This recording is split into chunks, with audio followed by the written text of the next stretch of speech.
You have traveled to the Dustcatch Flats to investigate the mysterious phantom Trailmon said to run through the area at night. However, you are not the only ones waiting for the train. At the abandoned station in the middle of the flats, a solitary Sanglipmon was waiting. While waiting for the train, boredom and bad luck mixed and injured two of you, which we will get back to later. The train, perhaps to some of your surprise, did arrive, and while the Sanglipmon chose to eschew boarding in favor of jumping onto the roof, the rest of you entered. Within the carriage, you found a significant volume of what appeared to be people, human people. That's weird, given you're in the digital world. They were all dressed in rather old-timey outfits, and when listened or spoken to, provided not that much in conversation, either simple or repetitive answers. Either way, you gained that the passengers intend on riding to the end of the line.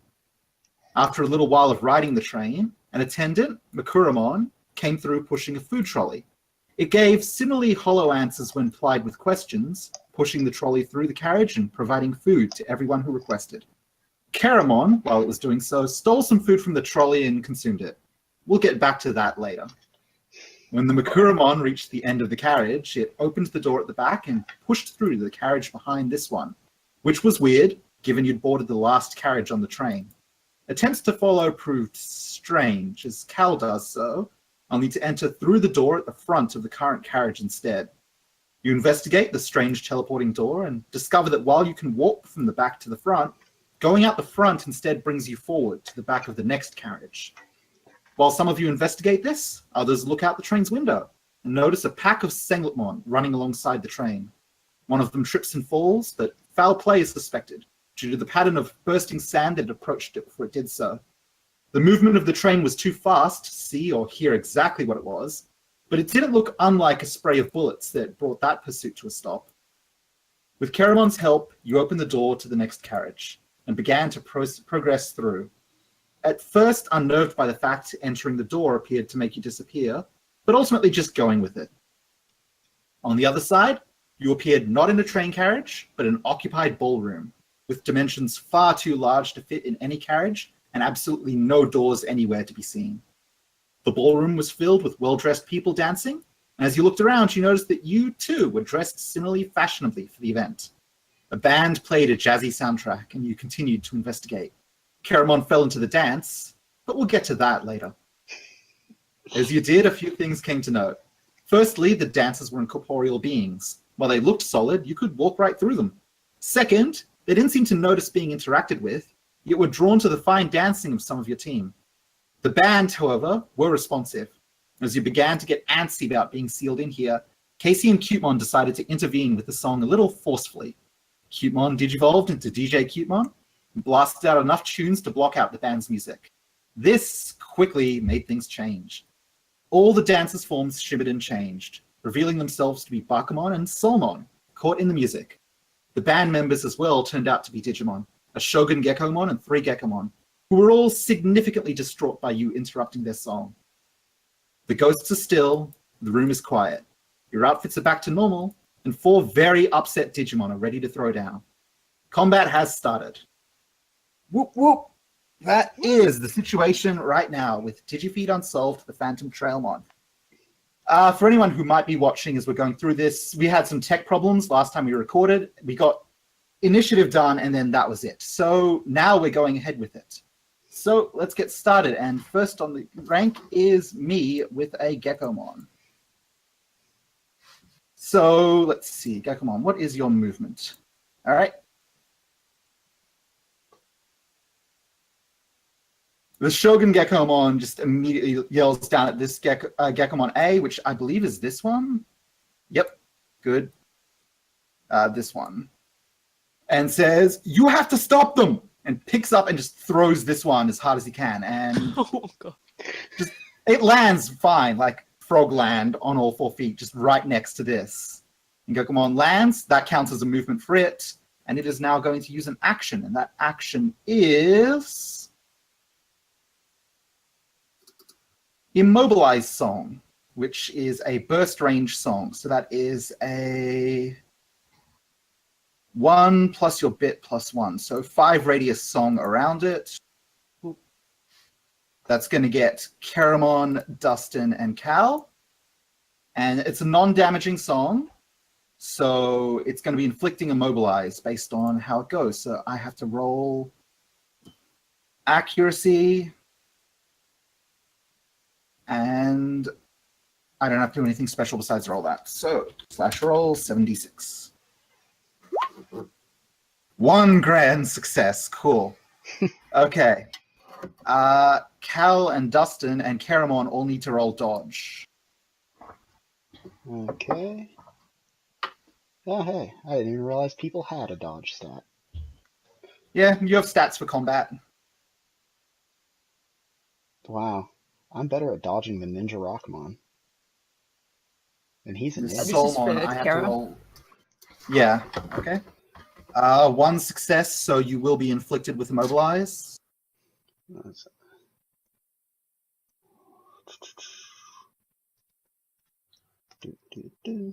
Okay, and this is Dustin's roll. 1 success. Cool. Cal's good. Man. Okay, so Caramon, Solomon, and Dustin are all inflicted with immobilize, which, let me check that out. The target takes a penalty to their movement equal to the user's bit value times 2 for the duration of the effect.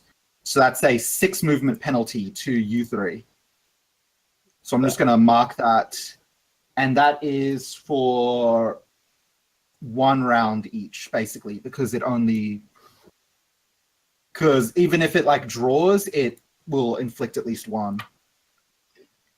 So I'm just going to mark this down, and this is I'm just going to write -6 movement and just keep a reference of that.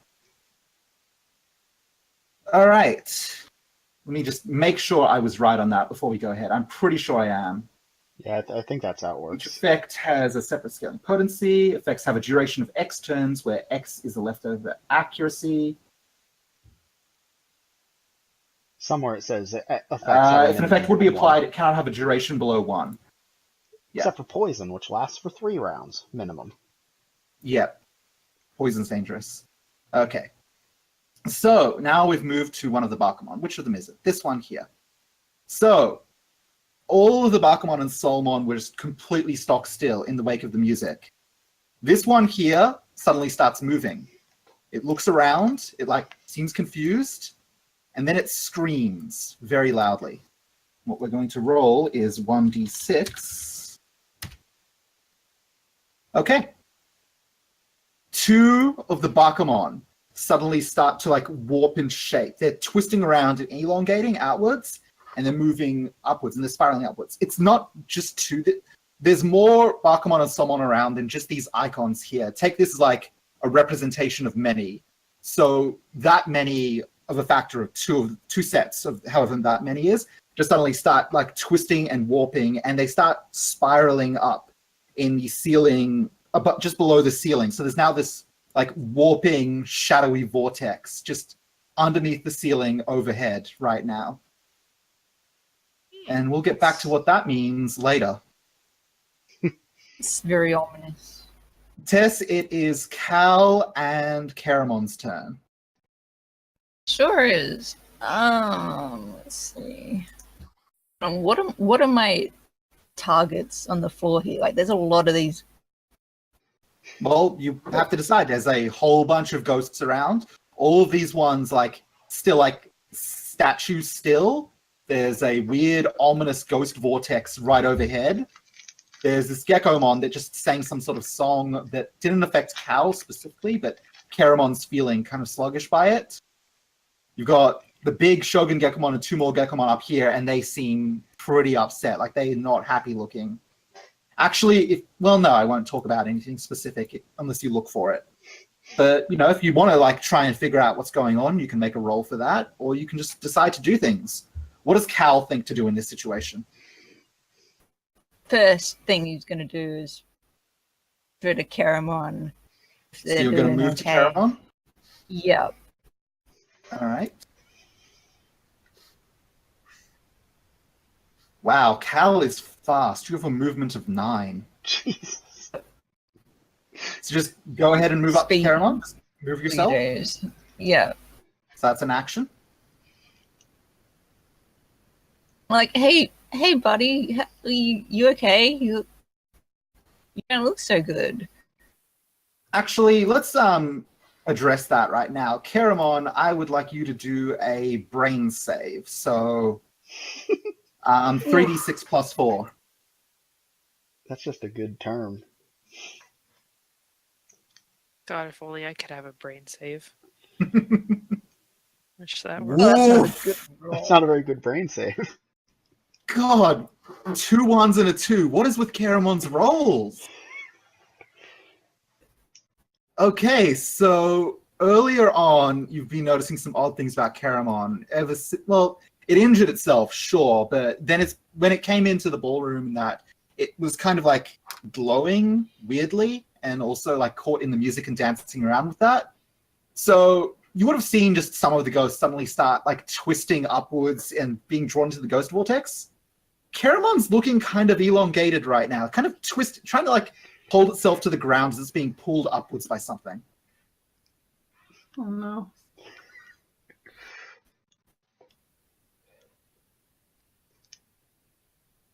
And that's all that is right now. You've still got 1 action with Cal and 2 actions with Caramon.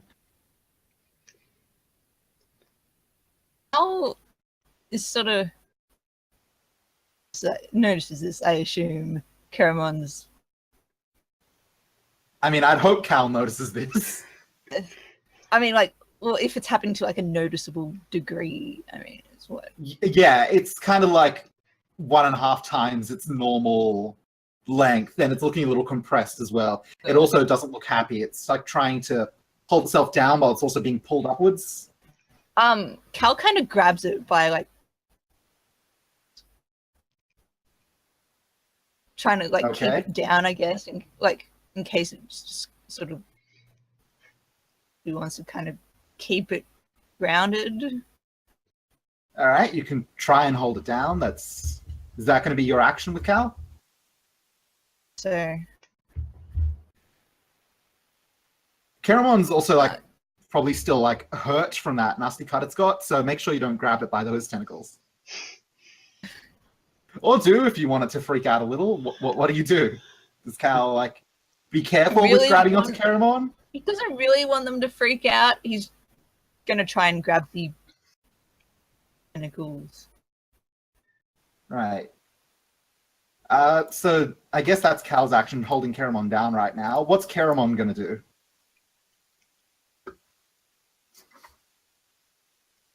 On about any of this, really, both the nonsense and this. You're having a lot of mic dropouts, Tess. You're like losing every other word. Oh, Like we're about to have another round of turns, so if you can just finish, like, Caramon's unhappy right now. Is it going to try and do anything? Is there any sort of roll you want to make? first thing it's gonna do is it's gonna attack this ugly gecko who just sang and immobilized it. All right. What attack are you going to do to it? It's gonna use its crazy smoke, which is its poison attack. All right. Is that a damage attack? It just does poison. All right. So roll accuracy d6. I like how we were just talking about how poison is nasty. Oh, so is Caramon. Just a nasty little dude. So is Caramon's That's actually 3d6. like poison, or is it something else? Since poison is just like the term, not necessarily what it actually is. Since like burning uses poison too. Yeah, could be anything. Could be like a data deletion thing. Malware. So I roll 3d6 for your accuracy. Yeah. Yep. Oof, no Nothing. successes. Yeah. My god. Okay, I don't even need to like make a roll here. That's just a complete miss. Caramon like tries to unleash some dark poison magic, whatever, on the Gekomon, but it's so like in a bad state right now that it just goes completely wild. Alright, we'll move on. Yep. Alright, you've got one more action. They're not going to do anything with it. They're just going to... They're really annoyed that their attack missed. So just going to whine for a bit. On top of everything else, like... They're just going to whine angrily. Whine. Alright. And I will just mark off that you're no longer affected by that movement down. And that's Piper's turn. So Tess, go ahead and take a look into your mic while we move on. Maddie, it is Piper and Monotramon's time. All right. So, hold on. Let me just check my movement for Piper. Of course, I deleted that Barkamon 4. and then it disappeared from the turn order. Of course. I can fix this.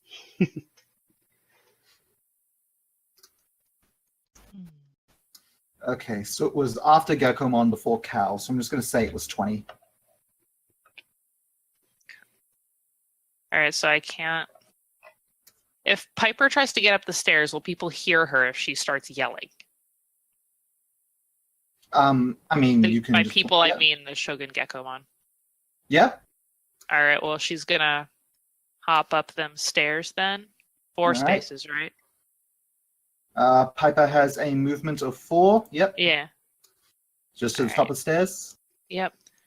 And she's gonna go, hey, fellas, there's no need to fight. What's going on? We can talk this out. All right. That sounds like you're actually trying to make a roll. Yeah. So that's going to be persuade, I guess, if that's charisma dependent. Yeah. Yeah. So all it's right, gonna make a be- persuade roll. So that's So 3d6 plus 6 plus 4. 3d6 plus 10. woohoo. All right.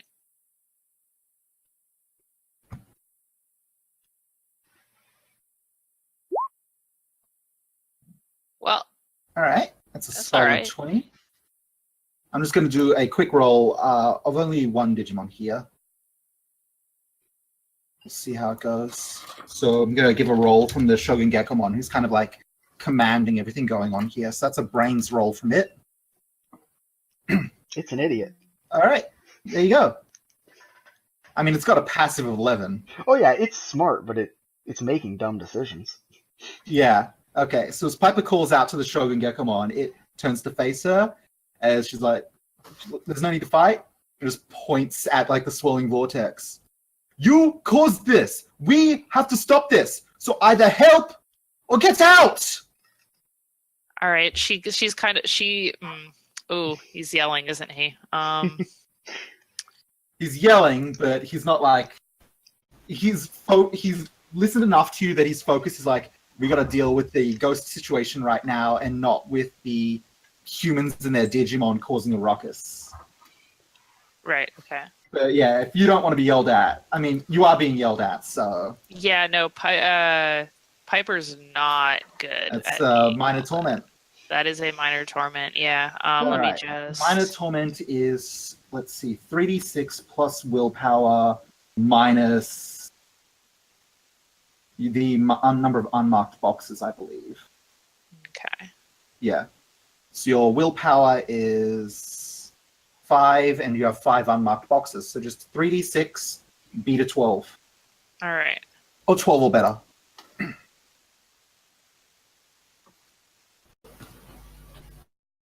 Oh shit. Oof. All right. That's not great. You're quite upset about being yelled at. You know, you tried to do your best, but you just immediately tried to help and then got yelled at for trying to help, and you're feeling pretty down about that. Yeah. Probably going to sulk about that on your next turn. But Monodramon has 2 simple actions as well. All right. Should I check a box? No, that's if you get over it. Never mind. Checking a box and All right. succeeding it. This is more like... This is Oh. definite failure. Not great. So Monodramon's going to see that Piper has charged ahead recklessly.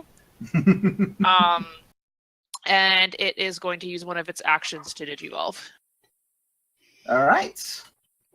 So in that case, What does that look like? Monodramon. Digivolves 2. Let me get these icons loaded in. Ooh. Oh yeah, describe your Digivolution. Okay, so Monodramon is gonna see that Piper's visibly upset and shaken. So she's gonna get pretty angry, and she's gonna start do a start with a slow walk towards Piper, and then just burst into a run. And the really really really cool evolution sequences in Tamers, it's like that. All right. Given that, Monodramon is just digivolved into Strike-Dramon and is running towards Piper. Yes, and then You should be able to move them right up. All right, what's movement 8? Heck yeah. Strike-Dramon. Nice. All right, so it's gonna go 1, 2, 3, 4, 5. I'm just gonna stand in front of her, beside her, or in front of her? In front. All right. And That, your turn. You gonna say anything or do anything? I think to just ground Piper, Strike-Dramon's gonna put a hand on her shoulder and say something encouraging. She's going to reassure Piper that she's here and she's going to protect her.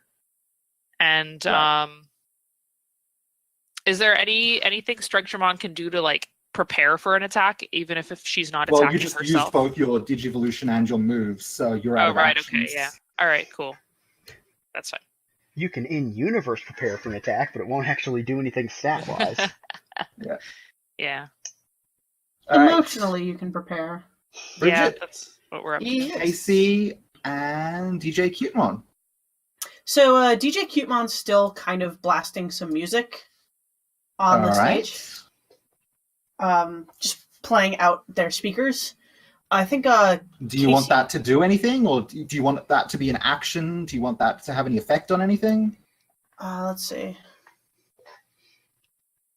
It's not using it as an attack, it's just sort of pumping up the jams. Yeah, pumping up the jams. Yeah, but I mean, if you're going to spend an action on that, you could say you want it to do something and then have it roll to have that do something. No, I'm just saying that as establishing what it's doing. Right. As in D&D terms, as a minor action. Okay. Yep. Although I guess there are simple actions, which I guess that kind of is. All right. Yeah. Casey is going to move up to the stage, not getting on top of it. Let me double check what her speed is real quick. Should have had that. My movement is 8. So, 8 to select. 2, 4. Yeah, kind of just right here in front of DJ Cutemon, and takes out her phone and starts filming DJ Cutemon. It's nice. You're doing amazing, sweetie. You're doing amazing, sweetie. And then realizes where she is, and it's oh yeah, puts the phone down, turns to the Shogun Gekomon, and also is gonna try and talk to it. All right. Hey, what's going on? And points up at the big swirling vortex. What the crap? What is that? What's going on? I think, given their state, if you want to get through to them and get them to talk back to you, you'll need to make a persuade roll just to get them to acknowledge you. Yes, will do. That's a +5 plus. That's charisma, right? Yep. Let me remember how to add numbers. Okay. Man, you guys. Well, 18's a good number. Look at how many ones there are in just the rolls today. It's bad. Yeah. If you up it to 1s and 2s, it's almost every roll. Okay, so you just yelled at Shogun Gekomon for what's going on, and he's just kind of stomping around, just calling out for the Gekomon to get to it, and he's just going, if we don't get this under command, the boss is going to freak! And there's a boss. since you've moved up and acted, that changes to the next turn, where Shogun Gekomon grabs the next Gekomon and holds it out there amongst the ghosts. That's a movement of 8, so 1, 2, 3, 4, 5, 6, 7, 8. It lands here, and then it dashes off for more. 1, 2, 3, 4, 5, 6, 7, 8. To try and get closer to this Solon.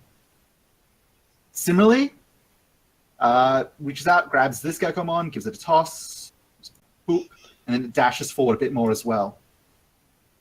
Okay, Dustin and Ninja Rockmon. Man, I'm in like the Delta fuck zone over here. You also have a -6 to your movement, so Which you is normally cannot move 5, this so I have a turn. negative Yeah. 1 movement. You cannot move right now. I fall back in time. Okay. Well, I mean, dang it. Why'd they have to get behind me? I can't film everything like this. Dicks. Anyway, so Ninja Rockmon is gonna move. Actually, real quick, I just want to confirm one thing. How far Yep. is burst range to distance? We're just saying something about Amelia or range? that. Burst ranged. Burst is 1, and then if it's ranged, it's plus your bit plus 1. Okay, that's not too bad. Okay, so Ninja Rockmon is going to... Is that double checking his move? Okay, he has like infinity movement, so he's good. He's gonna scuttle over this way. Let's see, 1, 2, 3, 4, 5, 6, 7. Yeah, you've got 10 movement. Yeah, he's fast. And then, because he can, he throws down a smoke bomb like right in between everybody here. Mm-hmm. And he's using his hide in plain sight with the shade cloak so he can apply it to everyone that's nearby. That's an ally. All right. Actually, I'm gonna... Nah, I'm not... It's slightly not able to get DJ Cutemon, but I already said that's where I wanted to move, so... So you guys are Right, all... yeah, because it's a 3 radius. Yep. So that is Casey, Cal, and Karamon gain the bonus to your hide in plain sight and shade cloak, which just allows them to... in the smoke, they can't really be seen by the things around them, which will allow you to make a sneak attack on your next turn. Also, hide in plain sight is, funny enough, not actually a buff to them, it's a debuff to anything looking at them, which is silly. But what is... The whole stealth mechanic is kind of weird. Yeah. In this, So but stealth it's fine. is it's an agility check versus... Or stealth agility versus perception/brains, so... So that's 2 moves for Yeah. Should I Ninja Rockmon. What's Dustin going to do? Should I do an agility check for him since he's hiding with his hide in plain sight thing? I don't think you make a roll to hide. It mentions a roll in sneak attack, so... Yeah, it's about like rolling for people to spot you. So someone might pay attention to you and like look for you next round, and then you'd roll against them. Okay, then I'd roll it. Okay. Yeah. So don't worry about that right now. So that's Ninja Rockmon's moves. What's Dustin going to do? Dustin honestly can't do much from where he's standing at the moment, because I'm pretty sure that's far enough away that he can't do any, like, encouraging or whatever that mechanic, cheer, I think. And he can't move. And he's a human, so he doesn't have any ranged attacks or anything, so... Yeah. He's mostly just going to be trying to get all this in scene, because, I mean, like, we can't... Like, I remember you were saying, thanks to, like, the, like, laws and stuff, we can't just record and put out footage of Digimon fighting, because that's kind of... Yeah. So murky. You have to be careful about what goes on here, but far, nothing's no one's really hitting gone him into yet. huge violence yet. So... Karamon tried, but missed. Yeah, so I think we can just carefully edit that out. So he's just going to keep recording everything. Do you want to do any sort of skill checks? I mean, I guess I can do like a perception check or something to look up at the ghost vortex thingy or whatever. And of course, he's recording it because like that seems like an important thing to record. Okay. So you're checking out that. Since you've pointed your camera up there, that gives So you want your minor aspect boost on that? Yes. Have you used that once before? Wait, maybe I did. You No. can use a minor aspect twice. I don't I thi- just I don't I don't think I think you did. used it twice. Did I? Yeah, I don't remember either. I say if I did, it would have been only once, and it would have been when we were checking out the Yeah. weird teleport door. So Okay, so roll perception and add 2 from your minor aspect. Okay, So where's that is. and perception is willpower, or Yeah. okay, so total of +9. Slash roll d6 +9. Wow, 2s and 3s. Okay, so you take a look up and you get a really good shot of the vortex. So, I mean, you're getting great video, and I think you should keep that in mind, that that's going to be really good stuff. It is a swirling, ghostly vortex. It's kind of like got the weird greenish color that you've been seeing around, like the spectral energy color. And sometimes, like in the vortex, you can spot the ghosts that have gone up into it so far. Like, they're kind of stretched out forms swirling around in it, so it's not just a vortex, it's very much a ghost vortex. Okay, All right. and I mean, I I think I have another action, but I don't really Yeah, have you anything do. else to do. So he's just gonna turn the camera back towards the stage at the moment. And as a heads up, Ninja Rockmon, in addition to doing the smoke ball, straight up has like those like ninja and manga things where he's holding up like a cloth that has the like design pattern of the floor ground. on it. Hmm. It's excellent. That one's just All on him though. You guys have to make do with smoke. So the turn has moved on to Shogun Gekomon. Shogun Gekomon has a movement of 9. Let's see, 1, 2, 3, 4, 5, 6, 7, 8, 9. So Shogun Gekomon, just frustrated by the crowd and the fact that the ghost vortex is going on right now, does a just big jump. Like, it looks rather rotund, but it like hits the ground really hard and jumps up into the sky and lands right here. And it is going to use...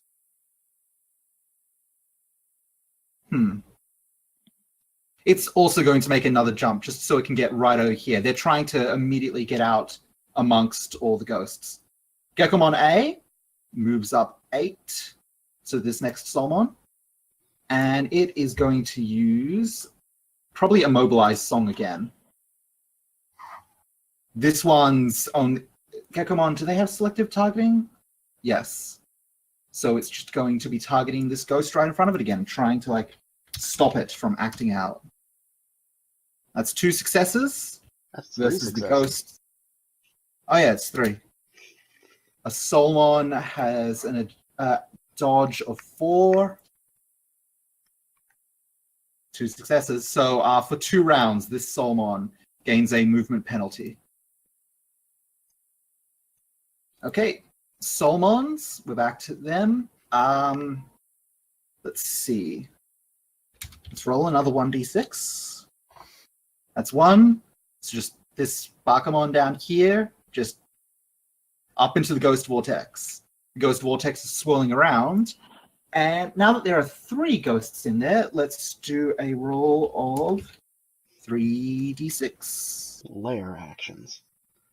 Okay, so 3 kind of like ghostly greenish blue lightning bolts strike down around the area, but there are no 5s or 6s in there, so they just hit randomly around from the vortex above. The vortex keeps spinning. Tess, it is Cal and Karamon's turn again. Okay. You're currently in something of a smoke cloud, so it's a little... Visibility was shot a little bit, but I'm sure Still it's fine. see like the lightning. Oh yeah, strike. you would have seen giant flashes and heard them. They were loud. Yeah. Okay. How is Kara doing now? Like, I mean, Karamon's been in a state. You're holding it down, and so it's like resisting being pulled up much further, so we won't do a willpower roll. But it's like between like the weird green energy glow around it and the injury that hasn't been properly treated from when it was rolling on the spikes, it's very miserable. it sure is. That's really all I can say about that. Yeah, he is. Okay. What's on your mind? Can I talk as a free action? Yep. I actually turn to Cal and the rest of the humans that are under this smoke cloud. I'm like, hey, these guys aren't attacking us. Maybe we should try and help them out. Because I think once they figure out whatever's going on with this ghost vortex, they're gonna try and fucking kick our ass. Yeah, Cal kind of like considers this like none of the ghosts aren't like attacking them at all, right? Yep. The ghosts are just most of them are stock still, and then once in a while, one of them just, or a couple of them just suddenly get sucked up into the ghost vortex overhead.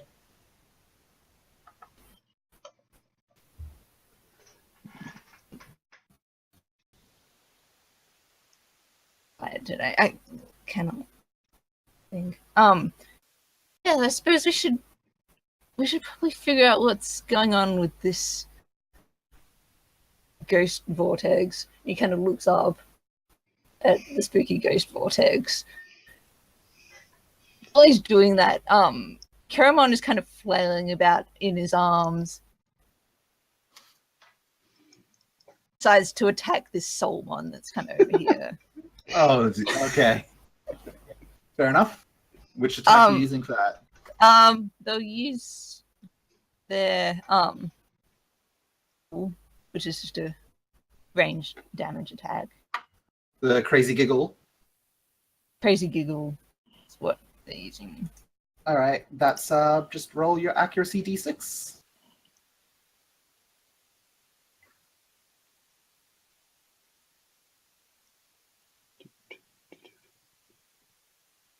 One success. Solmon's dodge has 2 successes. So once again, Caramon's shot just... Oh wait, no, you've got a stealth bonus right now because you are in the cloud. How does that work? Andy? I don't know how that works, because like there's actually a skill called sneak attack, and that's the one that makes stealth do extra RAM and stuff. I think you're just hidden from other people right now, so it's not for attacking out, it's for getting attacked in, and the Solmon isn't doing anything. So yeah, you fire off a shot, Tess, from Caramon, and it goes wide again. In Caramon's defense, they are being stretched like a piece of taffy. Caramon's having a bad day. They're very displeased. They have one more action. What are they going to use it for? They do have one more action. They're going to teleport out of Cal's hands. Oh man, Caramon can teleport? Caramon can teleport. Just teleport. Know where they're going. They're just... Alright, well, where are you going to move them to? Kind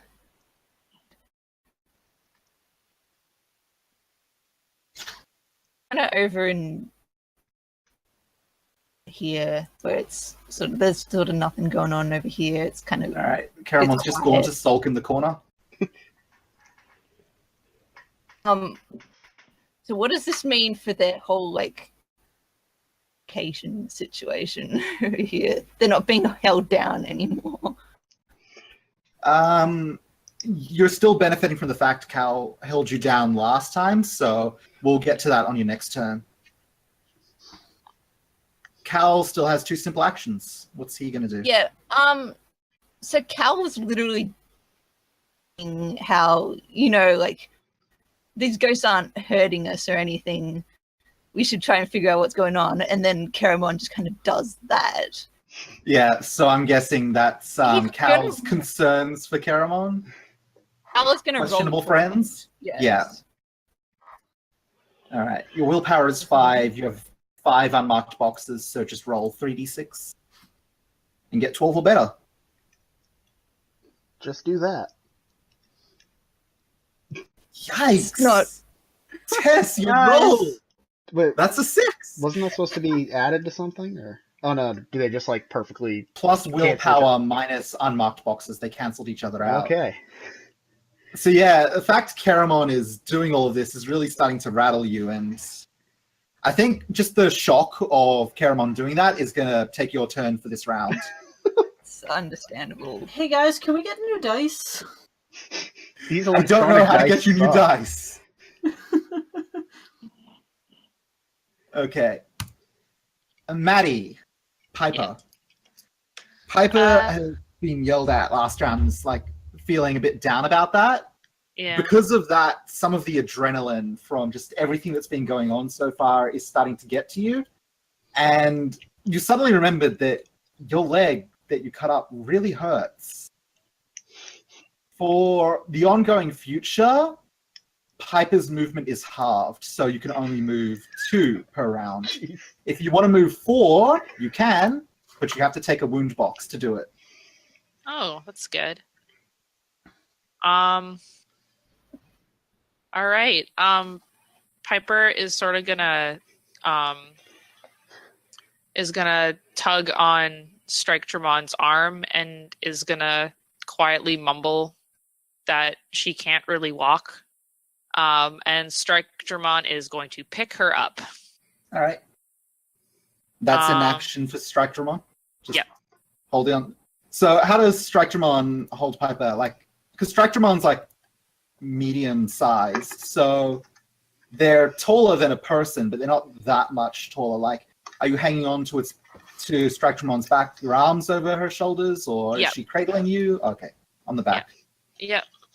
All right. And then, Striketramon. How is Striketramon's movement affected at all by Piper being on her back?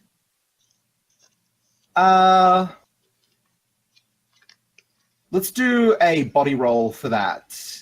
Just All right. the fact that you're going to be carrying her with you. It depends. Well, yeah, it's a body thing. It's just the condition Striketramon feels she's in right now will determine if it's easy or if you get penalized. All right, so that's 3d6 plus body. Yeah. All right.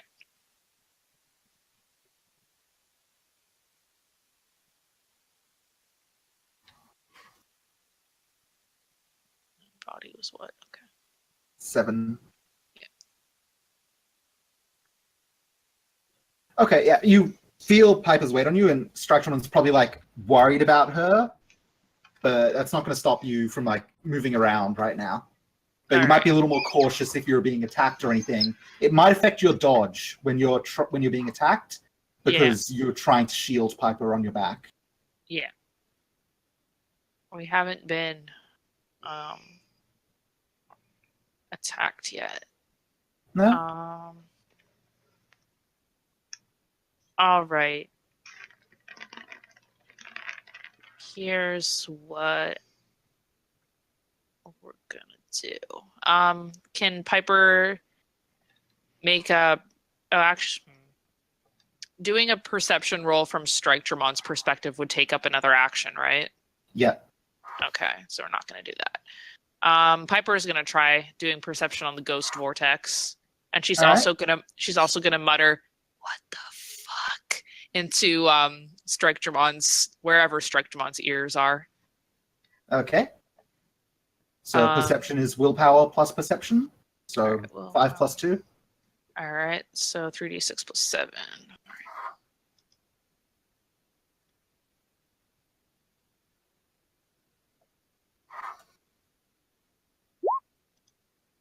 All right. There's some 6s. That's 20. There we go. There was a 1. There had to be a 1 there, but there was also 2 6s. So, We're it's fine. cursed. As you look up into the ghost vortex, you can see like the same thing everyone else sees. It's swirling their ghostly presence there. You also see patches of light, like flashing at random points in the vortex, but they're focusing in certain places. And you get a feeling you can tell where the next lightning bolts are going to fall from. And you know that there's going to be one around here, one around here. Wait, hold on. Around I need here. I need that second one again. Around here. Okay. So you got All right. 3. Okay. So Do I have a drawing? Let's see. Just a little scribble You pen. guys see this? Yes. yeah. All right. That's the rough location. Okay. All right. Strictramon still has 1 simple action. Okay. I wonder what the general consensus on firing at the ghost vortex would be. I mean, follow your heart. I mean, I does it don't know. What I would matter? don't even know. Strictramon do? Does it matter I what don't the even know if consensus it's- is if it's Piper choosing to do it or not? That's fair. I just don't know. I feel like the range is way too far. It's like all the way over there where Shogun Gekkomon is, right? It's the complete ceiling above you. Oh, it's the whole ceiling. Yeah, it's up to like the walls. Okay, goddamn. All right. So Shogun's like in the middle of it, but Yeah. ish. So yeah, straight. Piper's gonna shout that there's gonna be a lightning bolt near Calvin and Casey, and that they should maybe take cover. She'd be like, "Guys, incoming! There's gonna be a thing that's gonna land, and it's gonna hurt probably." Brilliant. Yeah, she's not good with words. That's fine. We love her all the same. This is So our- Strictramon's action? Yeah, Strictramon is, for funsies, gonna try to use Desolation Strike. It's a range attack at the ceiling from like above where Cal and Casey are, where the closest lightning is. All right. So go ahead and roll accuracy d6. All right. Shooting at lightning is always a good idea. Hey, listen. Piper's never had a good idea in her life. We love her anyway. Or we love her because of that. Yeah. Oh, Well, this one's kind of Strictramon acting on her own, isn't it? Yeah. It's probably kind of in a panicked move because Strictramon Yep. doesn't like this situation very much. So So 66. all right.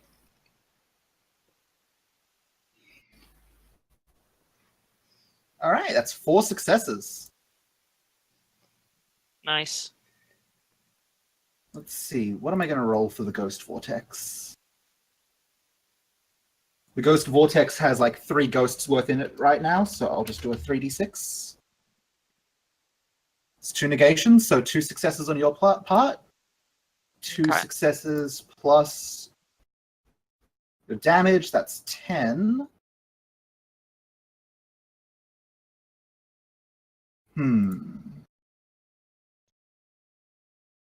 Yeah, okay. So the Ghost Vortex suddenly breaks apart where you shoot it up, and you can see the ceiling, and the intense color of it fades a bit. And it The doesn't intense color of the disappear. vortex? Hmm? The intense Pardon? color of the vortex? Yeah, fades. Okay. So it reduces in color. Okay. How do I erase drawings? Can I just right click? Yeah, I can. Okay. So in doing so, the brightness of the locations you were. What the heck?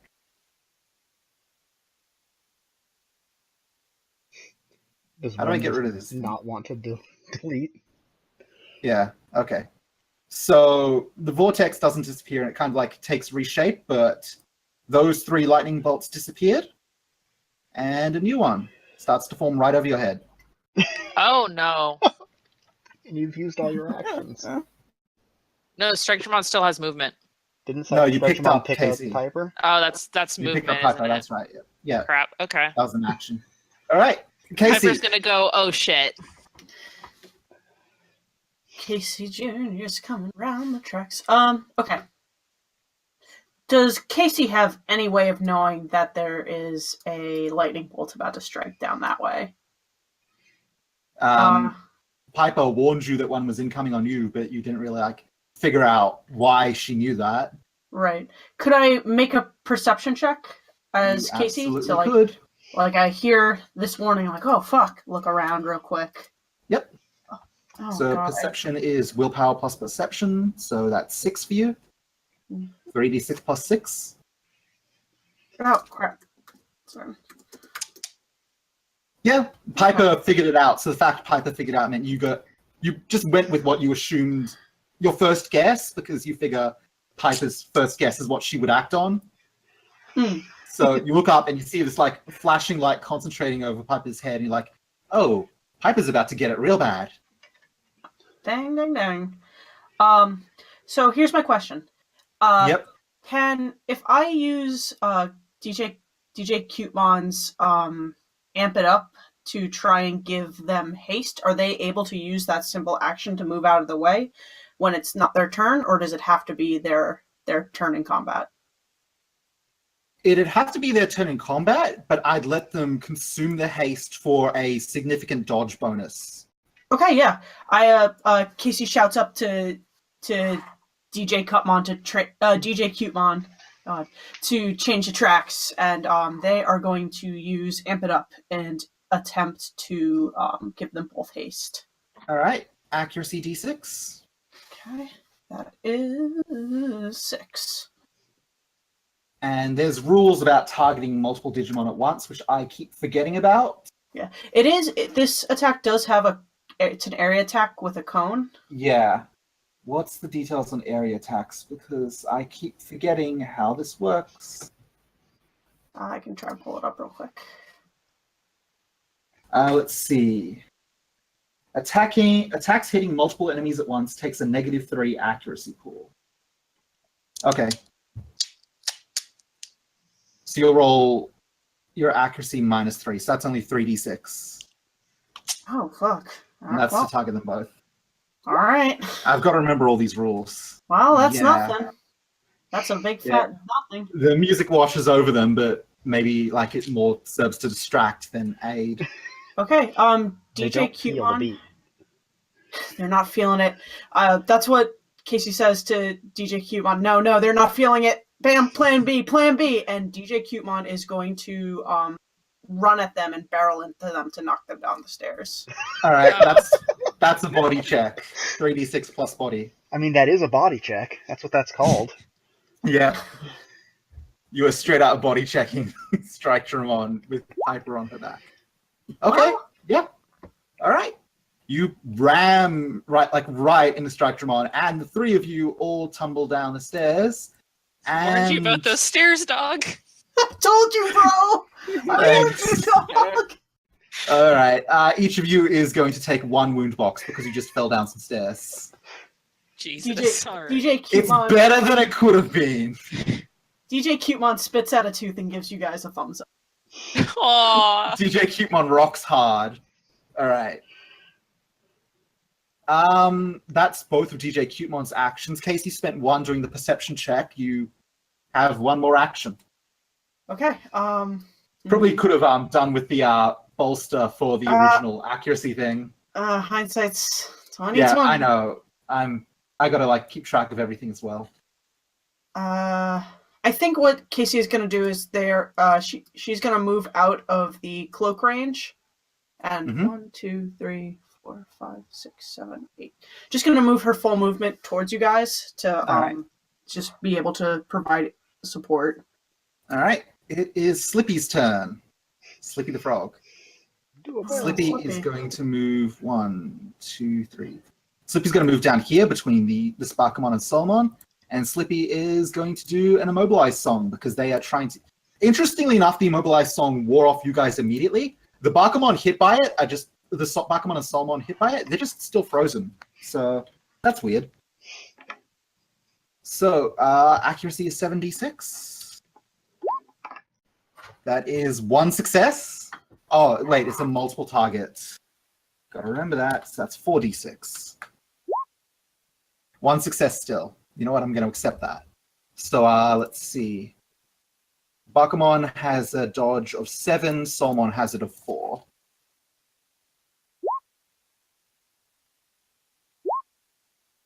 The Bakumon is unaffected by the song. The Soulmon gets hit, and it's hit. That's it. That was Slippy's action, so we're moving to Gekomon B, who's over here. Gekomon B is just going to single target, so a full 76 on this Soulmon. This is 46. Yeah, that Soulmon is also just straight up marked up, and this one moves up to join his buddy. Dustin and Ninja Rockmon. Okay. I can actually physically move this time, so that's cool. Well,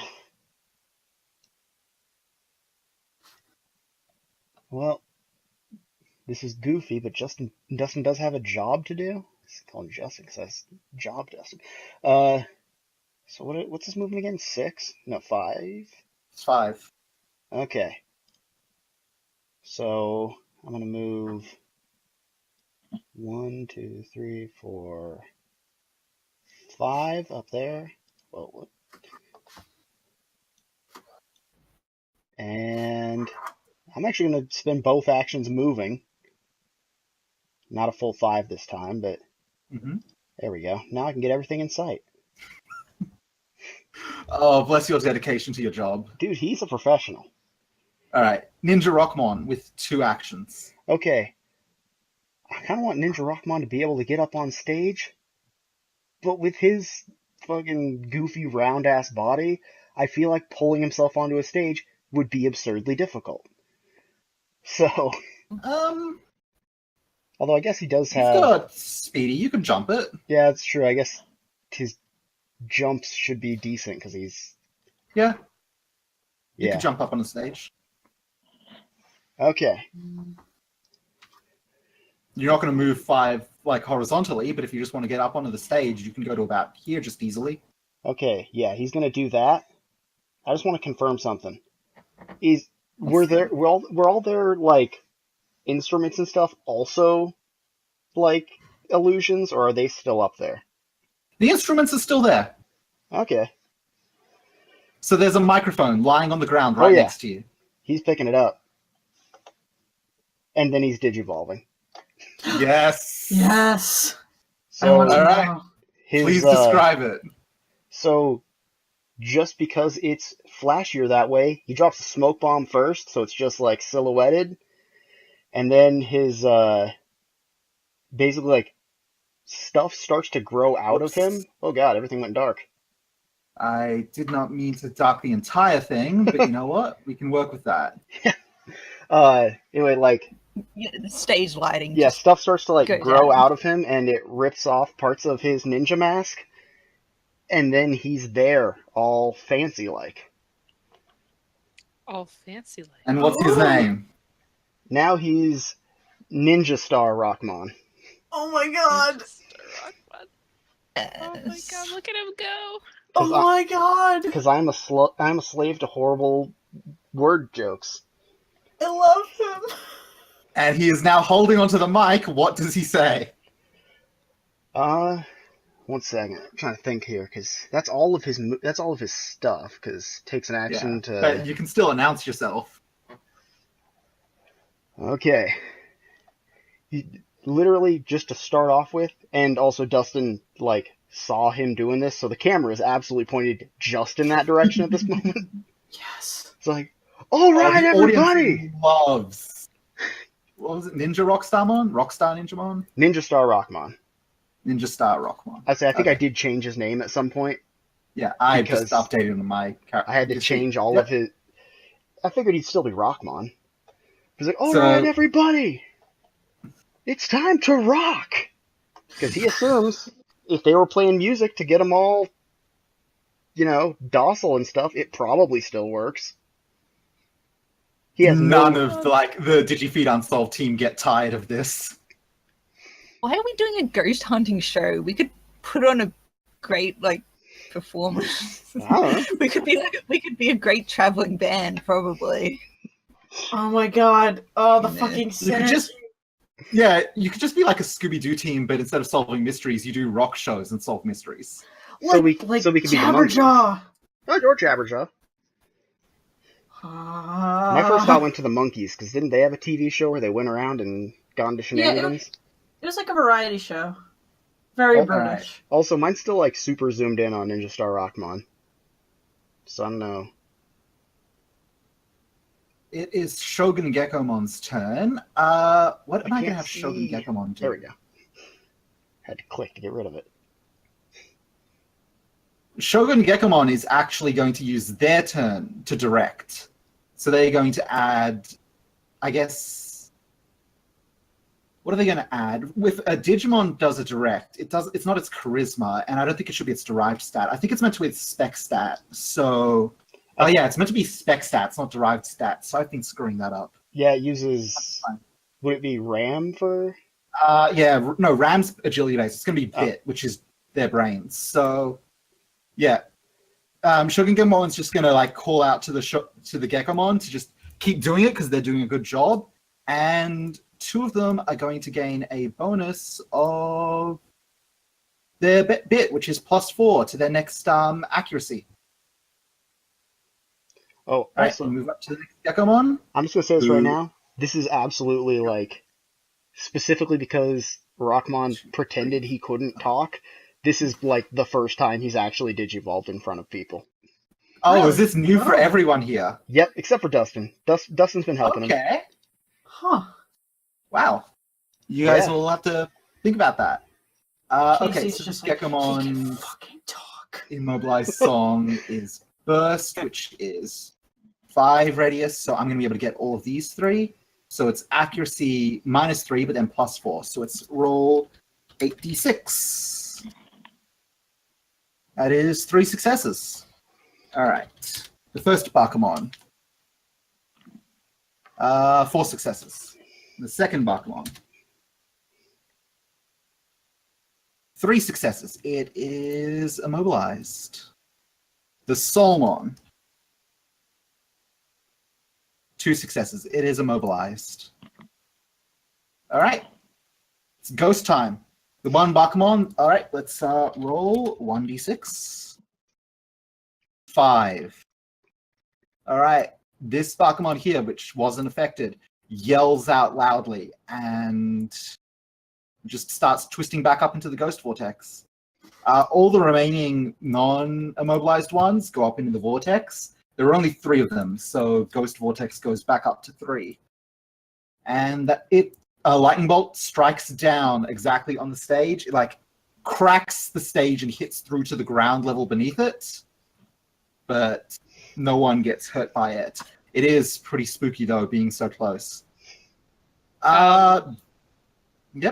Yeah, Piper is gonna look at where the lightning bolt hit and is gonna cling a little tighter to Striketramon and is gonna look at Cutemon, DJ Cutemon, and is gonna be like, "Thank you for my life." No problem. It's understandable. All right. Back to Cal. Are you still in the smoke field? That doesn't. Even if that did still exist, it's gone now. Wore off. Yeah. Okay. So you still here, Tess? Still weird mic issues. I don't know what I'm probably just gonna. I might try switching to push to talk and see if that fixes. That might be better than relying on auto pickup. I'll do that in a minute though. Okay. So let me just go through what's going on here. The Geckomon and Shogun Geckomon, ignoring you, have just moved out, and they've managed to. All of the ghosts have either been suppressed by the song. You can kind of see like a weird glow around a lot of them from the Geckomon songs, and the rest that haven't been have gone up into the Ghost Vortex. The Ghost Vortex was dispelled a little by Striktramon's attack, but it's still going up above. Ninja Star Rockmon is up on the stage loudly announcing its presence now. This might be surprising to Cal. I don't know how Cal takes things. Cal's pretty easygoing. He honestly, he doesn't care that much. Ninja Star Rockmon's not a ghost. So Cal kind of first thing he does is look over at Keramon. How is Keramon doing now? Like, Make a he's will probably gonna save keep with checking to see Caramon. if anything has changed. Right. So saves are meant to be Digimon things are meant to be spec stats until they're trained in those stats, because I keep forgetting these things. So it's actually 1d6 plus 1, which is your bit. Roll So right now. that's a will save for Caramon. 1d6 plus 1, was it? Yep.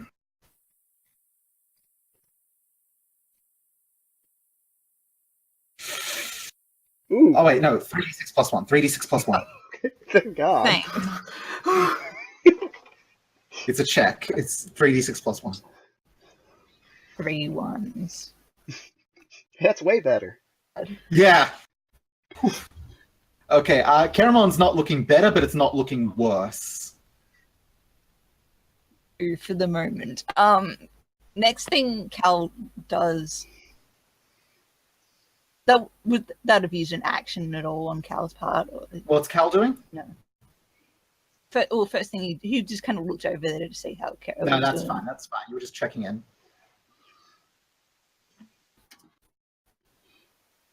Look up at the ghost vortex now.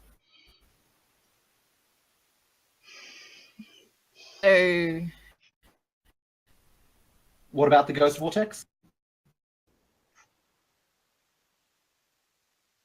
can you see, like, You might want to try changing the push to talk now. We're losing a lot of words here. hold on. I see your mic flashing, Tess, but I don't hear anything from you. Is this Oh, yep, there you working? go. Hey. Okay. Okay, so Cal's looking up at the ghost vortex. Yeah.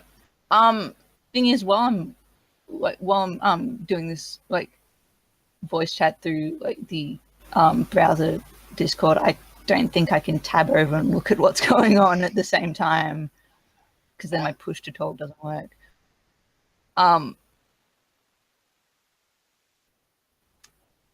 Cal was, so he wanted to look up at the ghost vortex. Yep. Can he see any more signs of, like, the lightning, whatever? Yep. Make a perception check. Okay. 3d6 willpower and perception, so 3d6 plus 8.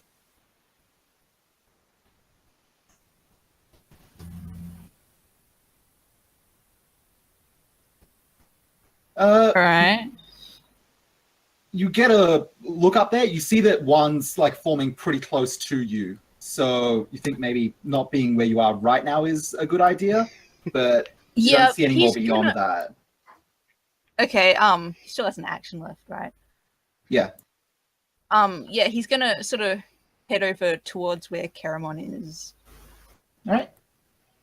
You got a movement of 9, so just go right up to Caramon. God, you're What's fast. Caramon going to do? That's a good question. Caramon is still very displeased. Yeah, I'm really not sure what Caramon's gonna do. There is no, like, fighting going on, really.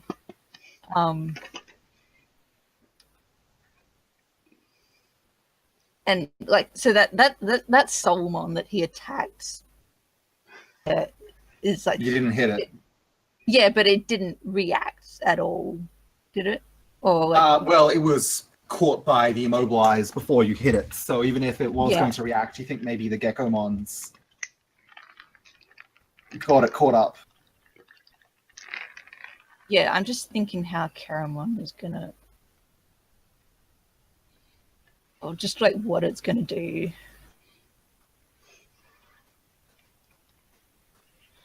There's sort of nothing it needs to do at the moment. I think it's just gonna kind of flail about where it is, just very frustrated at everything that's happening. All right. Caramon's just pitching a fit. Yeah. All right, Maddie. Piper on, well, not on the back of Striketramon because you fell down some stairs. Yeah. Possibly under But Striketramon. Before Striketramon, when Striketраmon's standing back up from that, because I'll let you have that as a free action, but I'll let you use one of Piper's moves to just grab onto Striketramon as she's standing back up. Yeah. instead of going back onto Striketramon's Okay. back, Striketramon's just gonna like put a hand on her shoulder and squeeze gently, and is gonna be like, "Stay here and take care of yourself." And Striketraman is just gonna ask Casey and DJ Cutemon to protect her, and is not going to wait for an answer before dashing off. That's good because Alright. we're defo can't. All right. 2, Structure one has a movement of 8. 5, 6, 7, 8. Wow. Okay. 1, 2, 3, 4, 5, 6, 7, 8. And is gonna shout at Shogun Gekkomon and ask it if it should fire at the ceiling again. I'm going to be honest, Shogun Gekkomon has no idea what's going on, so I'm going to make a brains roll. Well, no, not brain, a bit roll for Shogun Gekkomon to see if it thinks that's a good idea or not. What's Shogun Gekkomon thinking in this situation? Shogun Gekkomon's kind of panicking about that. The Ghost Vortex. Shogun Gekkomon's single-mindedly focused on stopping all of the Digimon, but now that they've all been stopped, it's like trying to figure out what to do next. And yeah, it looks at you and listens to you, what you said, and it goes, "If you can stop this, then please stop this!" Striketraman says, "Good enough for me." And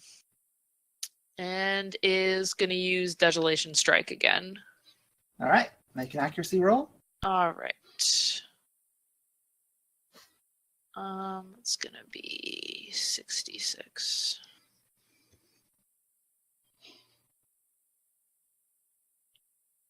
Okay, so got some pretty bad rolls in there, but It was enough. no, but wait, I can You have can reroll your twos and ones. Striketraman has Huge power. huge power, so And That's if fine. I rolled the dodge for the ghost thing, and it only got one dodge anyway. So your attack does hit, Yeah, but All right, maybe and it does kind once extra again, damage you, like to the ghost. once again, you disperse like the ghost field. Like you can see the roof where you hit your attack hit. There's a hole in it now, and the field like spreads out and thins out a bit, and the color goes, and it stops flashing as much. Then the entire thing starts to like kind of glow, but not like within it the intensity of before. It's just kind of subtly glowing. I think that's no, that's not all of your actions. Piper still has actions. okay.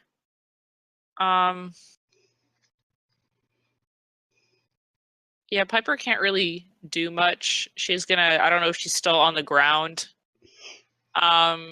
She's gonna her movement is 2 now, right? Yep. All right, so she's just gonna go and stand near Casey and DJ Cutemon. Okay. Bridget, it is Casey and DJ Cutemon's turn. Okay. And then they immediately leave Piper. Piper, how many wound boxes do you have filled so far? Let me just 2. check. Yeah, it's 2 out of You're at 3 out of 5. I think you know, as your Digimon left and was like, "Protect Piper," Casey was like, "What? We can't. We're both. Oh God!" And then turns to DJ Cutemon. Is like, can you just play some good music, DJ Cutemon, please? This is really stressful. I'm getting some really bad vibes right now. I just need to chill. And DJ Cutemon's gonna let loose a heal pulse. Oh God. Heal pulse, yeah. Heal pulse. All right. So that's for both of you? Yeah. Well, I don't need Yeah. it. It's mostly for Piper. If you're single targeting it, then you can roll your 66. Yeah, it's for Piper. Not Casey. I don't think I have any. No, I do have a one wound box. You did just fall down some stairs. Yeah, but DJ Cutemon's tough. Wow. Wow. Oof. Good effort, though. Wonderful. Okay, this entire situation has been really stressful for all of you, and as much as you usually take refuge in DJ Cutemon's tunes, it's not helping that much right now. Hold on, this is an attack. Isn't this? So I know there was no successes, but But allies roll half their normal dodge in response to it. I think you need at least one success to have a successful attack. That would make sense. Yeah, this has been an entirely stressful situation for the both of you. So we're going to do something a little new, and each of you is going to roll a sanity check. Shit. Oh, good. Yeah, I was gonna say I feel like this could also maybe trigger Casey's torment as well. Well, we'll see how the sanity check goes. Okay. All right, So how do sanity we- check is 3d6 plus willpower plus bravery. Okay. And you're going to take a negative penalty for all the sanity drain you have so far.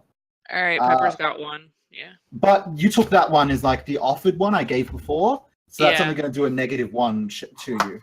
Okay. Same on my end. Yeah, so each So of you is it's- going to take a 3d6 plus willpower plus bravery -1. Hmm. Right. Can we get some new dice in the building, please? Goodness me. Okay, well, 3d6 plus. Okay. Okay. Okay, Piper, the tunes don't heal you up. They at least help you, like, relax a little. Mm-hmm. Casey, you're, like, kind of stressing out right now. So you're going to... Oh, yeah, and that's a major torment. You're definitely about to roll that. Oh, Shit. good. Yeah, you failed your check, so you are going to, like, take a point of sanity drain. So you're what at 2 out of happens? 2. Yeah, what happens if you're full on your sanity Oh, drain? no. oh dear. It doesn't specifically say what happens when you're full on sanity drain, but we'll see what happens when you're full on sanity drain Open to as we go. interpretation. Yeah. It's time to roll your major torment, fear of failure. All right, how are we doing? How does that happen again? 3d6 plus willpower minus unmarked boxes. So 3d6 minus 3. Hmm. Major torments are hard to avoid. Yeah. Well, Needs Yeah. 12, doesn't it? You were going to roll a second time and take the worst of those 2 rolls anyway because you're maxed on sanity drain right now. Casey, you are not having What? a turn this round, and you Whoa. are... Oh my god! You're very Well- affected by this. Wow, that is 1 + 1 + 2 - 3. A 1 to resist your major torment. What does it say about torments? Less than 12 is a failure, less than 5 a significant failure, and less than 0 an extreme failure. Okay, so you didn't hit 0. That's good. It's Yeah. not as bad as it could have been. It could have literally been worse. You are having a complete panic attack, however. Yeah. Oh my god. I think what you guys see is Casey just like completely freezes up, like Rictus style, and is just staring like straight ahead and is mouthing something that you can't really like. She's not verbalizing at all, but oh man, she's gone completely pale and is just sweating a whole bunch. But yeah. It's better that than loudly yelling, because that would set Piper off again. Fucking just start chaining. Alright, DJ Cutemon did 1 action, which was the heal pulse. DJ Cutemon still has 1 action. DJ Cutemon sees what's happening to Casey and is just like, oh no, no, and very like slowly BB Max hugs, just like no, shh, it's okay, and patting, they're patting her head and everything. It's not super effective, but like that's kind of what's taking their focus right now. I'm gonna give Casey a roll to just try and deal with this entire situation, which is going on terribly right now. So just do a straight up willpower roll, 3d6 + 4. Well, I mean, It's not going to help right now, but maybe next turn things will be a bit better. oh god, I keep telling myself that. Meanwhile, these frogs, who have been largely ignoring you, they're not sure what to do now that the ghosts are all come. Actually, they know exactly what to do. Slippy here is going to target the nearest Solmon with its second song, which instead of immobilize song is charm song. So that's 76. 76. Versus the dodge of this thing. Yep. Okay, it has successfully charmed this Solmon, who, let's see, charm. The user takes control of the target's actions for the duration of this effect. The user must use 2 simple actions per round to maintain concentration. Okay, so this Solmon is now gone out of bind, and it's like starting to bob around, but it's not going up into the ghost circle. It's just kind of floating there. And that's going to consume this guy's turn. Oh, yeah, I should have rolled with the bonus, but it's fine. Gekomon B is also going to move up a little bit and specifically target this Solmon and try to charm it. 2 successes. Yep, okay. So both of these Solmons have now been charmed by the Gekomon right next to them. Dustin and Ninja Star Rockmon. Okay, I just want to confirm one thing. Yep. Actually, one thing that I want to confirm right now, and one thing that I just want for future reference. What's the range on the whole, I forget what the word is, but the thing where you tell people, like, hey, hit better kind of things, or dodge better? Let's codify that, actually. Let me take a look at your stats. Because I don't think it says in the actual direct thing. I think it's based off charisma. Oh, yeah, Honestly, I think it's your charisma. Okay. So you have a charisma of 7, so you can reach 7 tiles. Okay, 1, 2. I don't think I'm close enough for that, but I think I would be if I move. How far am I? Yeah. 1, 2, 3, 4, 5, 6, 7, 8, 9. Okay, so I'm like 10 away if diagonals don't count. So, I mean, if diagonals. It's also up on the aren't platform, so it's a little more difficult to work with. But Okay. like Ninja Star Rockmon's right at the front, so if you moved up to like here, just putting the camera on it would be like a bolster enough because of course Ninja Star Rockmon lives to be on camera. Yeah, he does.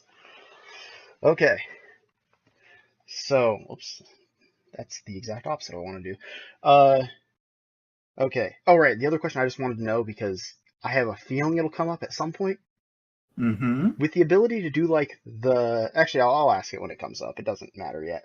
Okay. So I'm gonna have Dustin move like 1, 2, 3, 4, 5 spaces over. Yep. And at this point, also Ninja Star Rockmon is literally just like playing on his guitar. He is not really like I don't mean like he's gonna do a performance check. He's more just like warming up kind of thing. Yeah. But he did see oh dang it, what's this one's name again? I'm bad with names. Strike Dramon. Strike Dramon. Okay, yeah, that's super like a word and a half. I should have remembered that.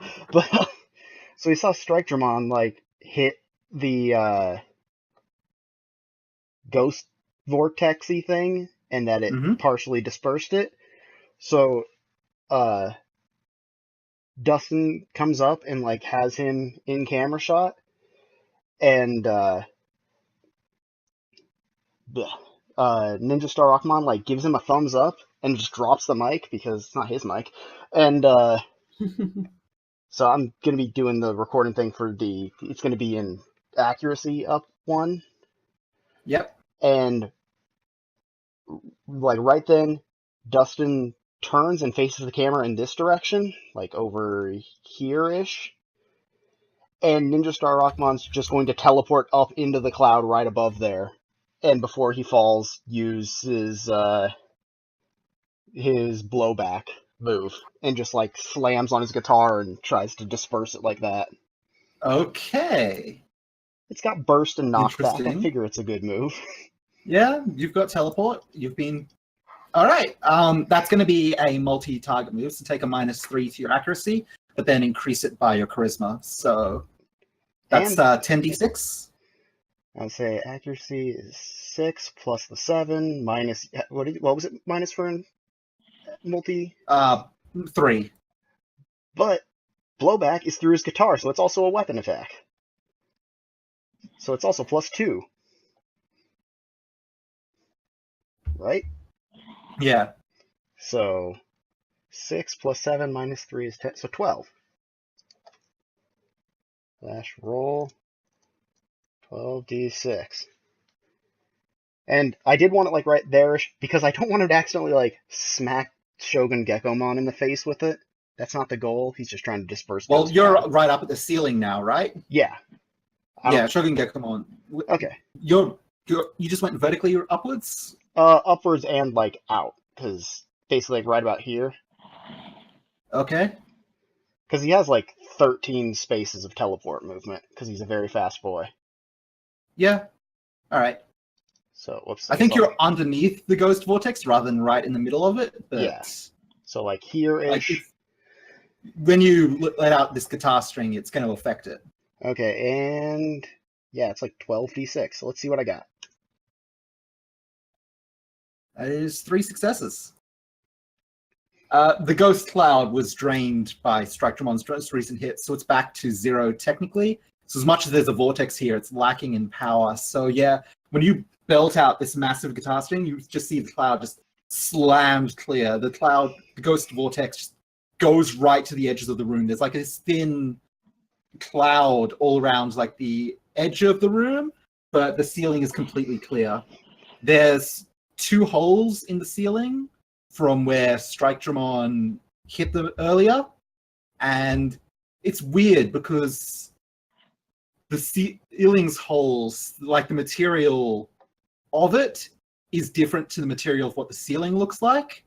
It looks like the holes are more like bent outwards metal, whereas the ceiling looks like your standard plaster ceiling. And looking up through the holes, you can see clouds going by overhead.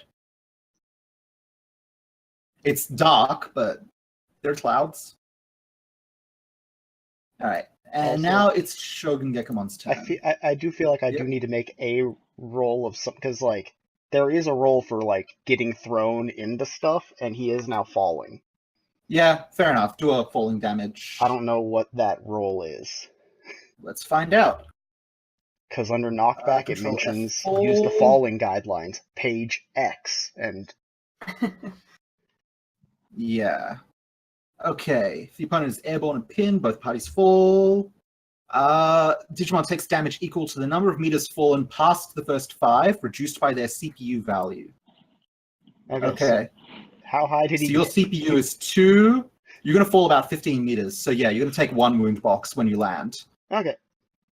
Yeah. So you land hard, but you land okay. And he is still like playing.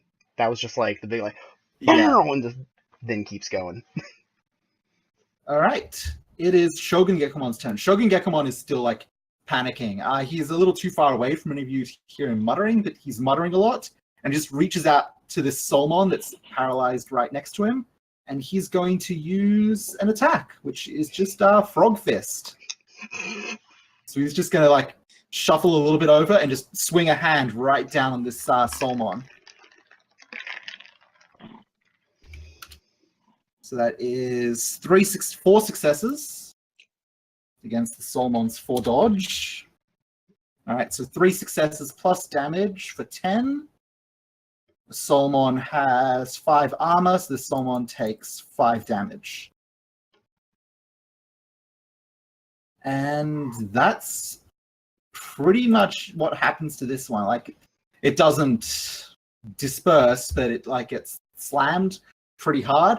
But after being hit like that, it's moving again, and the Shogun Gekomon's like, oh no. He didn't intend for that. He's just kind of panicking now. Gekomon A, who is over here, is just going to try and charm this Soulmon as well. Actually, he's going to try and charm them both, so that's a 46. That's a horrible move. Yeah, well, they're freaking out. You have to use 2 actions to control Soulmon's one. dodge is that. And okay, so the Soulmon gets Are you guys seeing the symbols I put on these tokens, or do you not see Yeah. them? Yeah. Okay. So the Soulmon gets charmed, the Bakumon does not. Well, good. Alright, it's ghost time. I'm gonna roll a 1d6 to determine what happens. Okay, the ghost cloud was dispersed to the edges of the room, but it begins crawling back.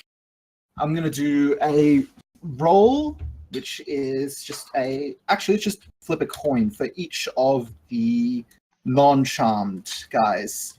So how many of those are there? 2. Well, there's 3 non-charmed. Oh, yeah, you're right. There was the one he punched, and then those 2 Okay, yep. So the one he punched just immediately gets sucked back up into the ceiling. And the Shogun Gekomon seems distraught by that.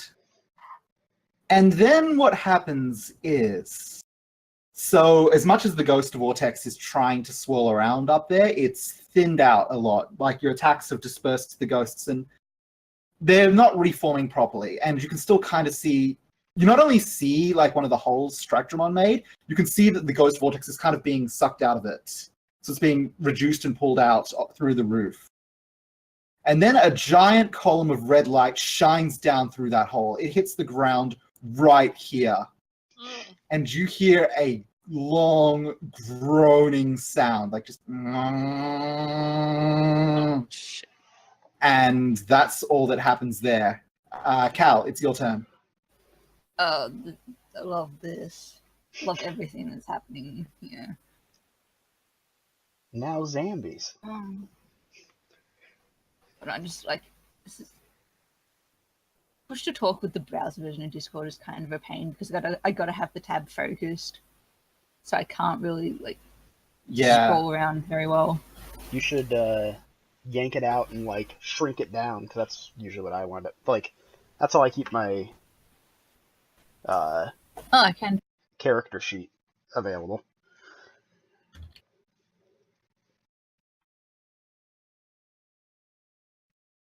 Yeah. Okay.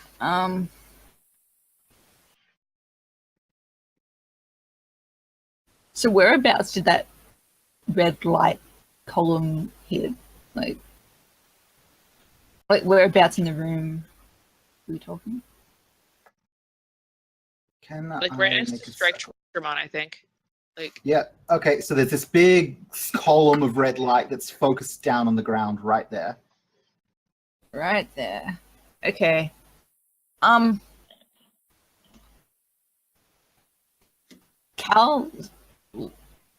wants to go investigate this. There's sort of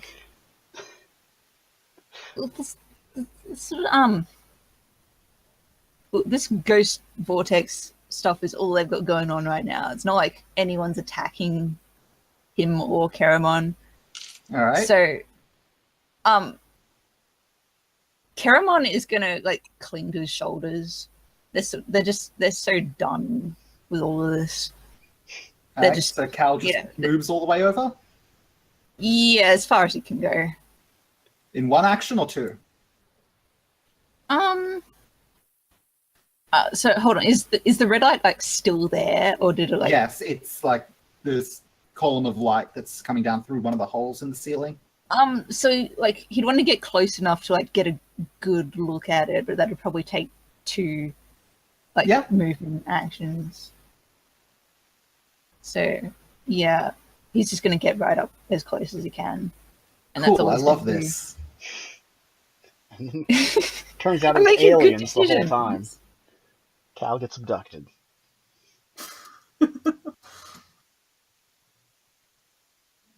All right, go ahead and move yourself.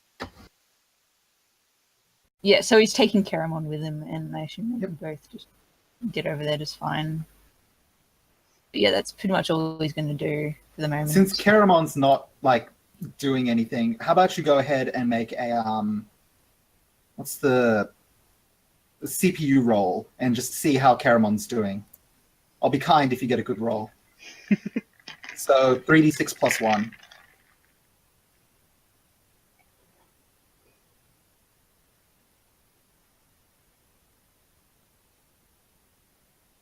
That wasn't too bad. That's not Yeah, a it's bad not too roll. bad. All right. Caramon's like clinging on, but it's, just being Caramon. All right. Do you want to move your characters to where you want Yeah. them?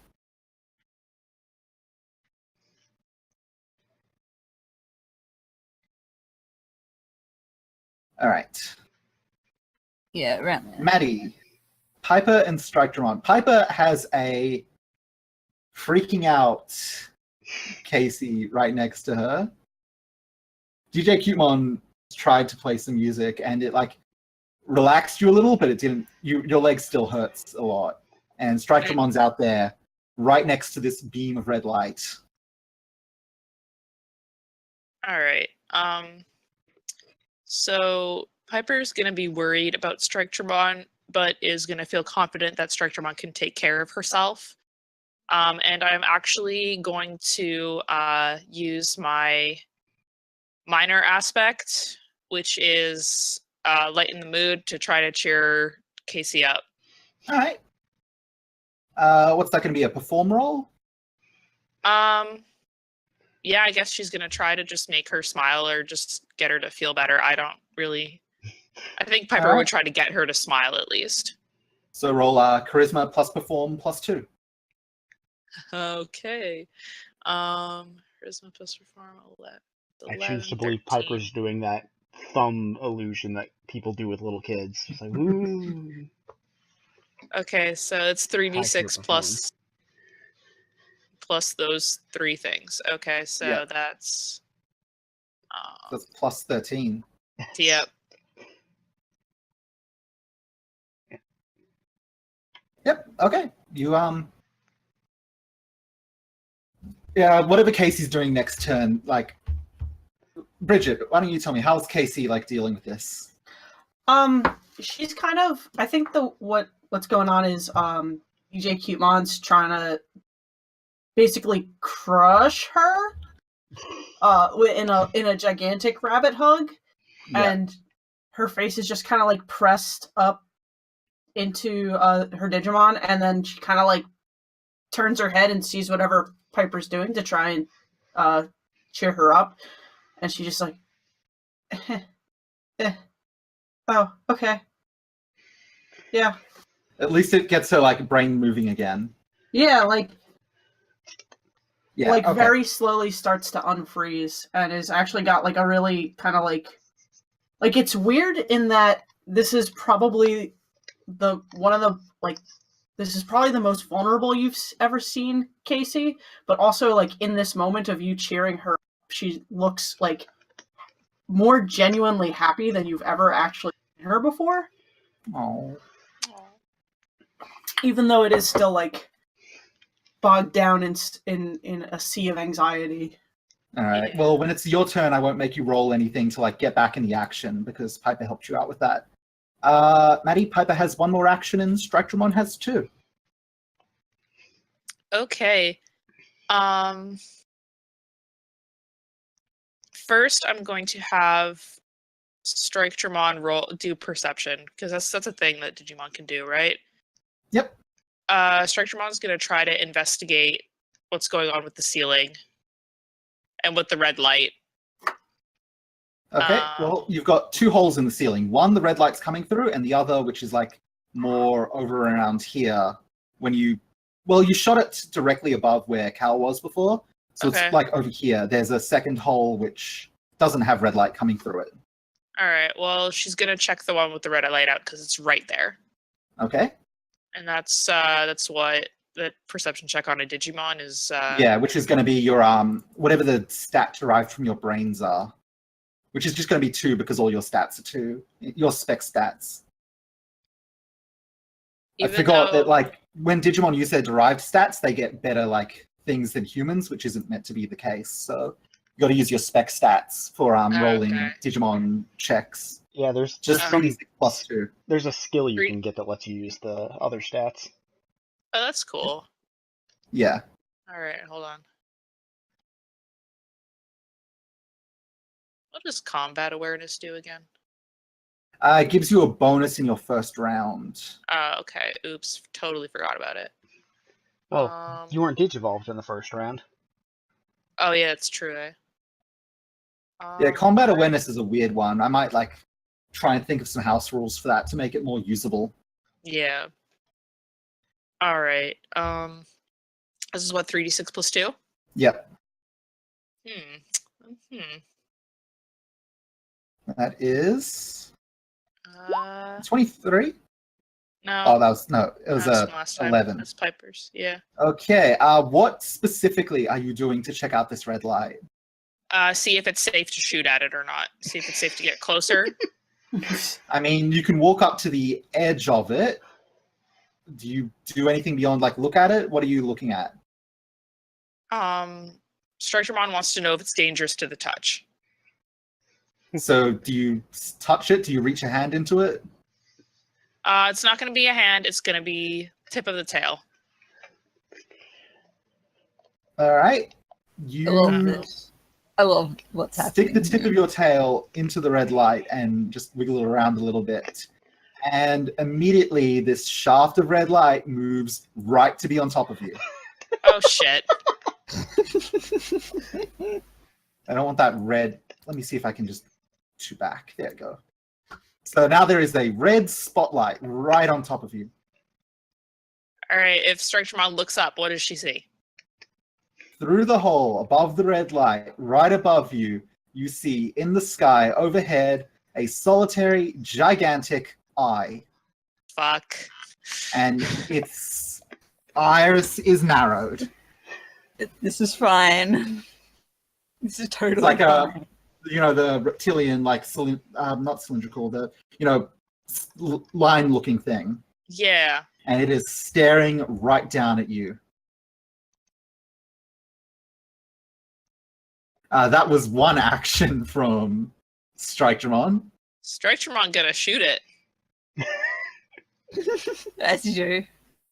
All right. Yeah, so Strikermon is gonna hit with Desolation Strike. Okay, you're going to take a penalty because it's quite a ways away for a range attack, even a range attack. All right. Range attack penalties. Let's see. Take an accuracy penalty of 1 for every 5 meters the opponent is further than 10 meters from your Digimon. Oof. Yeah, honestly, you shoot an attack, it goes up through the roof, but it does not reach the eye. Oh, okay. You were gonna take a bunch of minuses on that. Yeah. All right. Okay. Well, then in that case, Strikermon's gonna. Well, Back you've done at- both of your actions. Oh, okay. Did she try to? Okay. Yeah. Yeah, you took a shot, and it did not reach. Oh, that sucks. All right. Well. Piper still has one action, I think.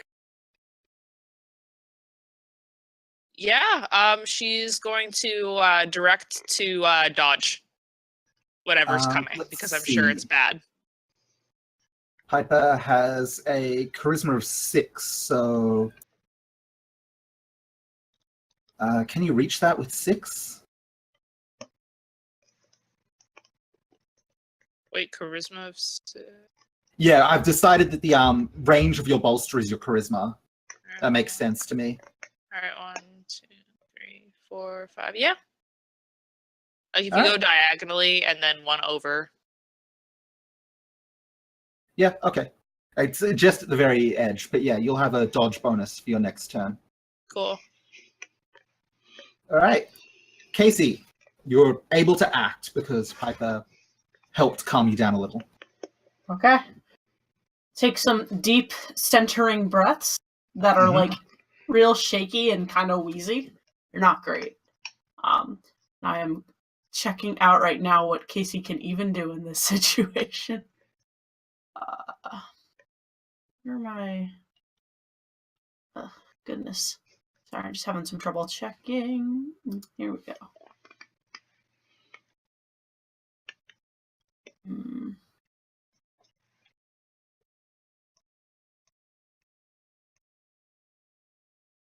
Well, I think I know what DJ Cutemon's gonna do.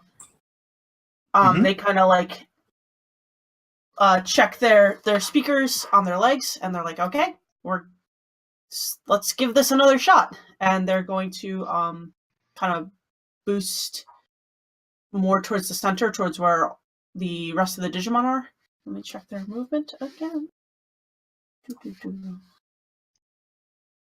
Okay, 8. 1, 2, 3. They're pretty far away. Hold on. 1, 2.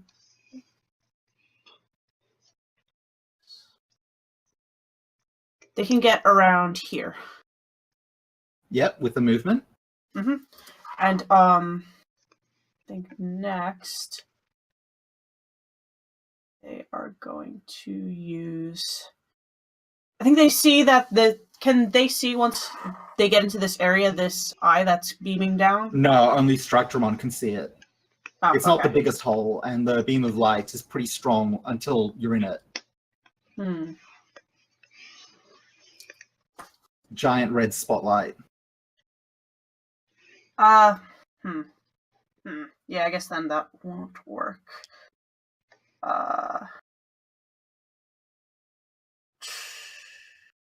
Going to use amp it up again and try and center that target Strikemon with that. Okay, it's a single target. A single target. Yes. Yep. So that's Okay, all. I get to use all my accuracy for that, right? Yep. 66. Well, Woof. You've not been having any good rolls. no. I think at that, Casey's like, this is getting a little bit much, and is going to use her movement to get behind DJ Cutemon, because her movement blah blah blah blah blah. Sorry, her movement's also 8. Yep. And is going to use her other simple action to direct. It's like, actually, what she does is she pulls out from her pocket a CD, her mixtape, and It's fire. yeah, it's hot fire, and DJ Cutemon's like, all right, pop it in, and a little CD drive like pops out of their legs, and she puts it in, and I'm gonna say that's kind of like directing. Yeah. In this That's scenario, setting up for DJ Cutemon's next action. yeah, and let's see. I guess yeah, gonna use heal pulse. You already moved and acted. Oh yes, you're right. Sorry. Yeah, that's your turn. Yep. All right, it's Slippy's turn. Oh, Slippy, what are you gonna do? Use the boost to get through.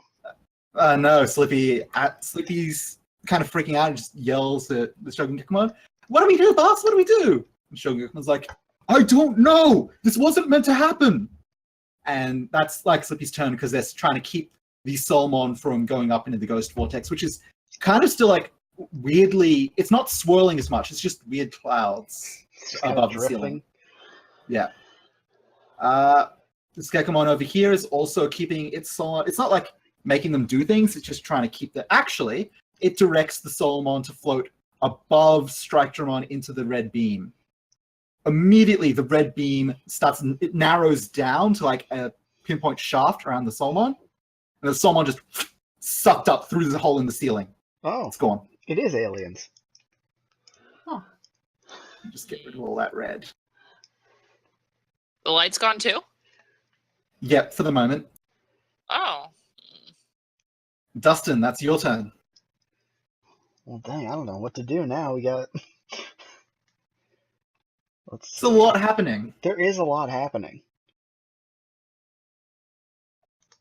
Let's see here. What can I do?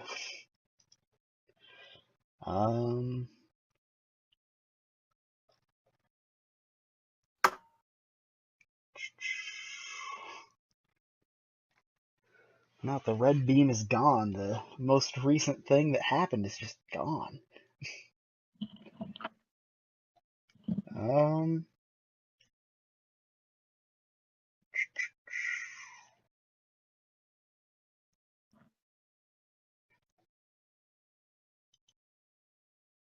Okay, let's see.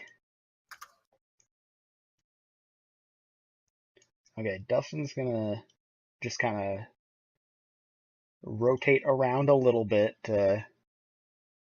partially because like just aiming the camera at the area he's looking at is kind of second nature at this point, but also because he doesn't really know what they should be doing, so he's gonna like try and wave towards Cal to get Cal's attention to be all like, do we help them with the ghosts are handled right now, right? So what do we do?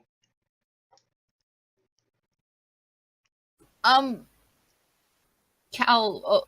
I'll get to what Cal's gonna do, but he's just gonna give Dustin a thumbs up. Like everything's cool. Oh, Cal. Okay. Meanwhile, Ninja Star Rockmon's just kind of still like he was like you could like he was aiming his. I mean, I guess his eyes don't really move, but he was clearly like watching Dustin to make sure that he himself is still in camera shot, and it's just kind of like literally just rocking out. That's it. He is going to use no Alright, actions. do you want to have anything happen, or do you just want to No. pass your turn Yeah, here? he's not going to do anything with his actions, but I am going to give him the attack boost because he's still full on in camera. Yeah. Okay, that's So fine. that boost is just floating there, and he is doing nothing. So you've of got any an use. accuracy boost to your next action that Ninja Star Rockmon actually does. Yeah, that isn't just showing off. Alright. Is that your turn? Yep. Alright then. Shogun Gekomon looks around at this scene. He saw everything that's going down and makes a snap decision. He goes, boys, we've got to cut and run. So it's making a move for it up to this wall, and it's going to be doing an attack. And actually, their move was Frog Slam, which is a charge attack, which means charge is... The Digimon may use the attack and move as one simple action. Charge So yeah, is cool. Shogun Gekomon has just launched an attack right at the wall up here. So I'm just going to roll for how that goes. Yeah, no problem.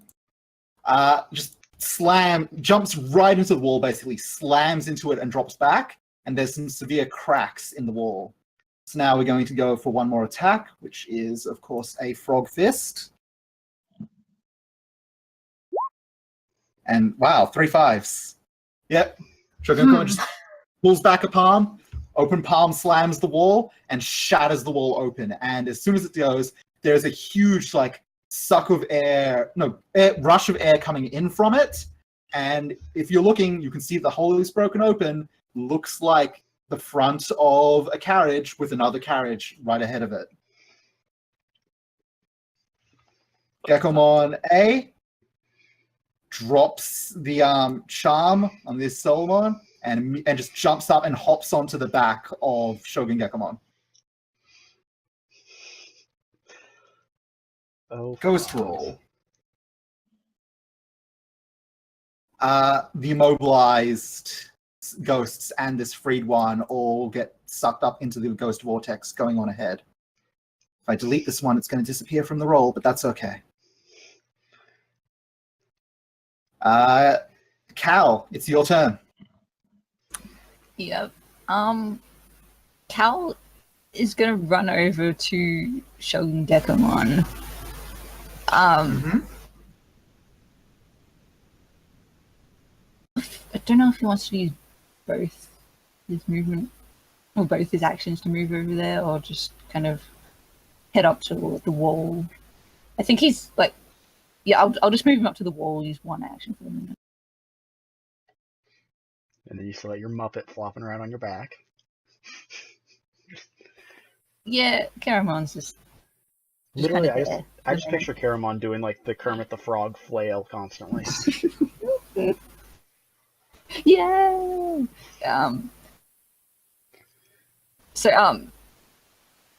Cal kind of is talking to Shogun Gekomon hey, what can you tell us about what's going on? There's Ghost Vortex, there's weird red light. It's all very cool. and you seem to know what's happening. So, hey, what's the deal? I can tell you the deal is now that we're not keeping the boss's food in stock, we gotta go!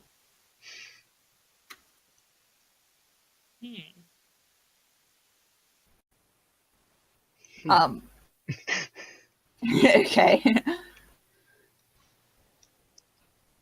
there anything else Cal's gonna do here? So is that it's your boss? Is that he points up to the ghost vortex? Is that its food? Don't draw its attention!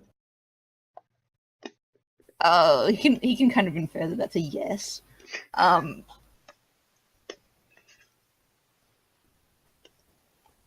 Oh, let me just think.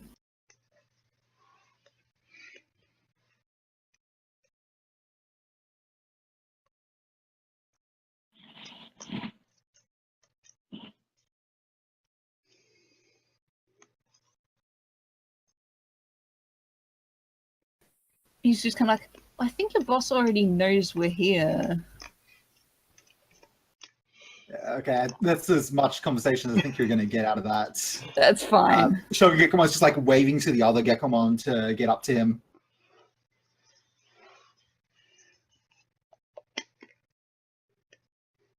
Is there anything else, Cal? Well, you've had a bit of a conversation. Karamon is still just hanging on?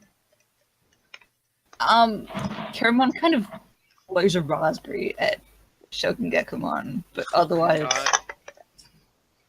Right. does nothing. Maddie, Hyper and Structuremon. All right. So Piper can't do shit about shit. But she's gonna hobble as far as she can. Is that like regular, or are you going to push damage to move faster? No, she's gonna hobble. Okay. There are 2 spaces. You could use another simple action to hobble further. I could, but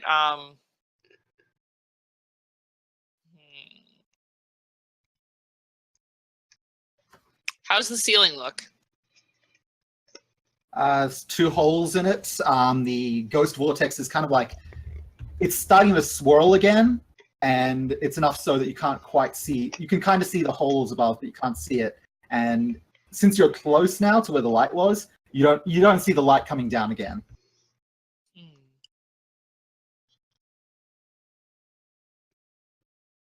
All right, well, Piper's gonna direct Structuremon to fire at the ceiling again at the vortex.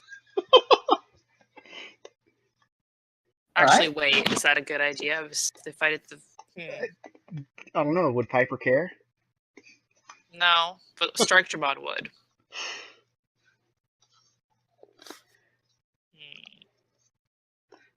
Piper's going to direct Structuremon to this. Structuremon doesn't.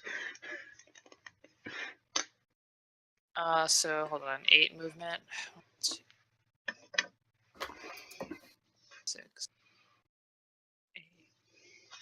I think Structuremon is gonna go as far as it can towards Shogun Gekkomon. Or maybe Adam. Yeah, it's gonna head over there. All right.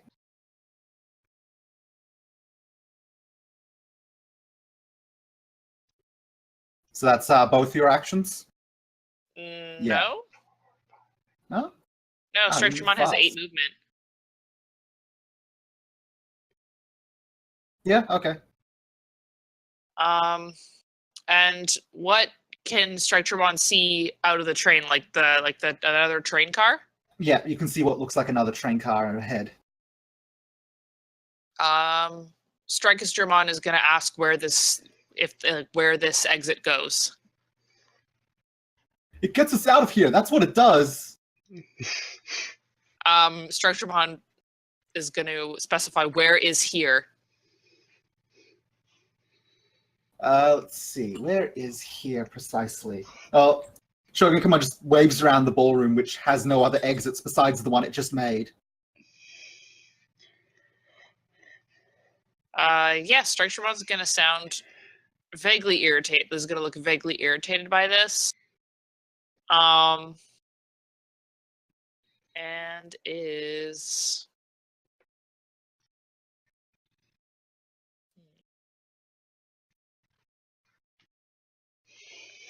I was gonna look to Cal expectantly, wondering what to do. If Cal says nothing, Straitchermon's just gonna fire at the ceiling, probably. I assume the correct answer is that Straitchermon will fire at the ceiling regardless, because Cal doesn't care. Thumbs up. All right, so you're attacking the ceiling again? Oh no, is Cal doing anything? I mean, Cal's not gonna stop Straitchermon from firing at the ceiling. So, go ahead. Okay, Straitchermon's gonna fire at the ceiling, but not directly above its own head. Okay, whereabouts? Let me see. Somewhere where there's not anybody, so like, hold on, how do you get the circle Just thing? hold click. Like around here? Okay. Yep. Alright, so... Alright, just do an attack roll. It's 3d6 plus accuracy, right? Yep. What? Oh, no, No, 66, not 3c, it's like 66. Yeah. Okay. And I can re-roll those ones. You scored a hit. I mean, you're attacking a ceiling. You Okay. punch a hole right through it. Cool. The ghost cloud disperses a little around the hole and then starts getting sucked out that hole as well. Alright. And I think Piper has one more action. No, she hobbled over and then she directed, so... Okay. Done. All right. Casey and DJ Cupmon. Okay. The mood in the room right now is everybody out. Yeah, I think that is definitely... We kind of both look at each other and are like, well, could save that mix for another day. And DJ Cupmon pops it back out. And we start heading towards the exit that Shogun Gekomon made. And we're like, all right, guys, let's go. Let's get out of here. So using both actions as moves? Yes. All right. You've each got a movement of 8, right? Oh, wait, hold on. No, that's not what we're doing. No? Piper's still hurt Yeah. and can't move that great. And I think Move. We Two all spaces. leave. We all leave, and then 10 rounds later, Piper makes it out. here's what happens. Casey kind of sees everyone leaving. He's like, all right, let's go. And then DJ Cupmon catches her by the sleeve and like looks down at her very sternly. And Casey's like, oh, this is one of those I have to be a good person moments, isn't it? And DJ Cupmon nods. And then they're is DJ Cupmon big enough to carry, or can we just... Well, how big is DJ Cupmon? You tell me. Medium. We're gonna make another attempt at doing the healing blast. Okay. For That's a Piper. single target on Piper, heal pulse, so just accuracy D6. Can Do you I wanna keep? direct? Yeah, can I keep? Or I can just use a new direct. But Well, did you have one from before? yes, that's what I did last turn. Yeah, I mean, if you directed last turn and haven't used it yet, go ahead. Okay. 66 plus and that's just my charisma plus, Yep. right? Yeah. 66 plus your charisma. Hmm. Slash roll. Damn it. Sorry. Wait, how does the +7 do anything? All right, you add the 7 to your the number Yeah, you roll. So You get that 13 many D6. more dice. Okay, Yeah. yeah. Sorry. I forgot. Okay, that's hey, that 2. one worked. There was actually a success in there. There you go. Finally. Okay, you've got selective targeting, right? Yes. Yeah. So Piper's going to roll half her dodge. Oh, okay. So 2d6. That's fine. Even if you roll 2 hits, you're There you go. So you're applying regenerate. Mm-hmm. Okay. Regenerate. I like The how target regains wound boxes at the start of each round, equal to the user's bit value for the duration of the effect. Oh my goodness. So that's 2 for now. Everyone please look at the Discord. Oh. Oh. Oh, So yeah, your bit is 2. So that's for anyone wondering, there's a wonderful picture of a giant rabbit hugging Casey. Yeah, I would show that in the stream, but I can't without That's okay. doing So shenanigans. yeah, okay. At the start of each of Piper's round, Piper is going to regain 2 wound boxes, and this is going to last for. You had 1 extra success, so that's basically the next round. Yeah, you'll top off Piper's HP at Piper's next turn. okay. Does that heal the leg, though? Just going to make a mark there that's incoming. All right. And frog so time. Yep. All right. Do you have one more action? yeah, Casey has one more action. Yep. I turn very seriously to you, Piper, and then turn around and do the thing where I, get down on a knee so you can climb on my so I can carry you on my back and climb on Spider Monkey. The smile on Piper's face is so big. And she Since puts on- Casey's investing a turn to help you get on her back, so I'll give you that. Does DJ Cutemon have any actions left? I think that was it for them. Oh, they did attack. Yeah, they did a heal pulse, but they haven't done anything else, have they? Nah. They're just hanging out. You know what? I might as well just use then whatchamacallit, haste. That's not a bad idea. Just to give us Yeah. So DJ you're Cutemon's targeting gonna just both of you or just Casey? guess. I mean, it might be easier than to just target myself. Although, yeah, I guess so. Just so that it doesn't 66? have the. Well, it doesn't work. That is rough. I mean, when you rolled Alright. 13 and only got 2, you had to know rolling 6 wasn't going to work. Slippy, let's see. The Gekomon have a movement of 8. Right, Slippy's 1, 2, 3, 4, 5, 6, 7, 8. 2, 3, 4. Just also jumps up with the other one onto Shogun Gekomon's back. Gekomon B. Yeah, okay, so all 3 of them managed to get up onto Shogun Gekomon's back. Dustin? Okay, so we're all leaving. So Dustin's gonna, hit stop on the, stop recording on the camera and just, throw a thumbs up towards, Ninja Star Rockmon. Sorry, he has so many names. And let's see. So the hole's just north of Shogun Gekomon, right? Pardon? I said the hole's just north of Shogun Gekomon, right? Yeah, right here. There's just the wall's been broken open, and it's weird because this still looks like a ballroom, and you don't really feel like train things happening in here, but there's wind blasting in from there, and you see a train carriage beyond it. Okay. Now, Dustin will probably turn the camera back on to get a shot of that before he gets through, but since he only can move 5 spaces, it would be multiple shots of just running towards a hole in the wall, so Yeah. he's just gonna now he's turned off his camera, he's gonna start, running in that direction, which is... So wait, can we move diagonal, or does it... I don't know how that works. Pardon? Sorry. Can we move diagonal, or what? Yeah. Okay. Well, he doesn't really have anything else to do, so I guess I'll use both his things, so that's 10 movement total, right? Yep. I had to double check how fast he moved. Okay, so that's 1, 2, 3, 4,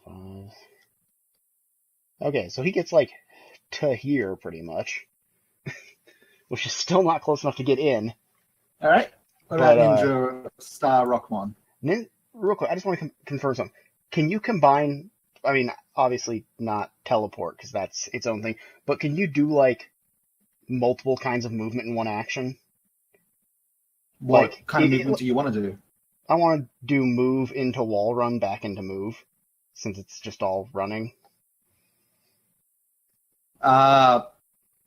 Your wall climb is the same speed as your movement, so I'll allow it. Okay. So that's a Which lot is of a movement. movement of 17. Yeah, it is. You Ninja have Star Rockmon goes. You have to invest a lot of movement to get teleport. That's just... Yeah, you kind of do. It takes 3 actions of Speedy.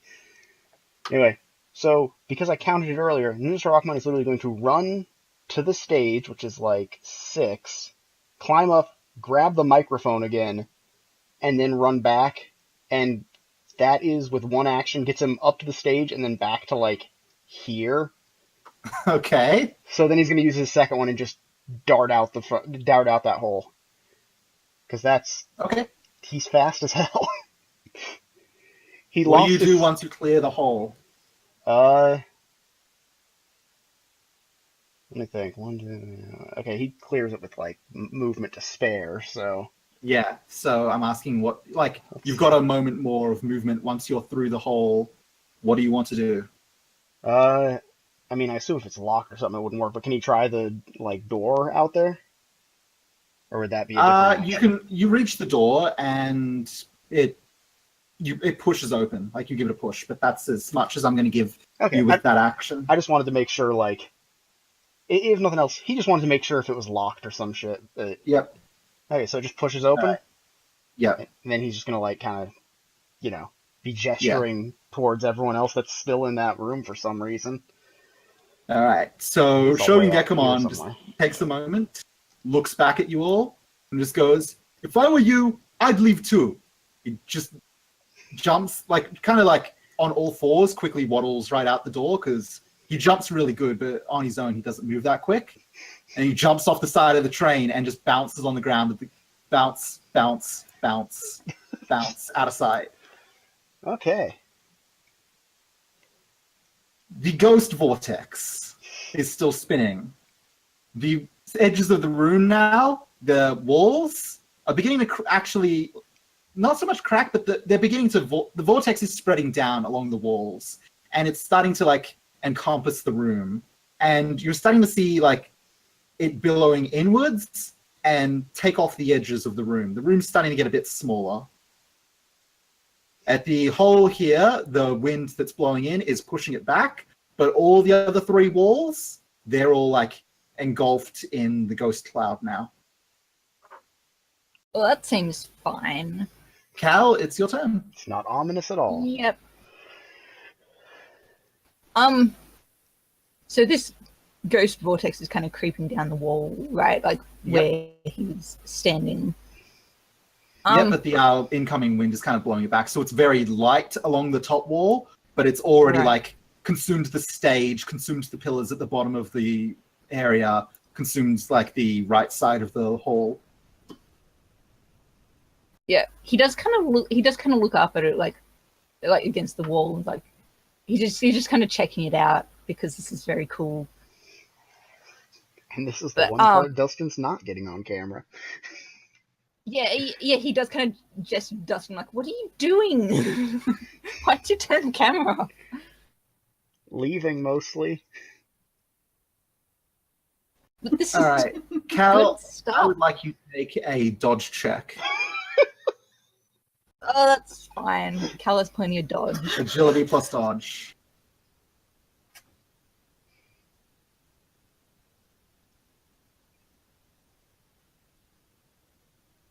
Wait, is it agility plus dodge? Yeah.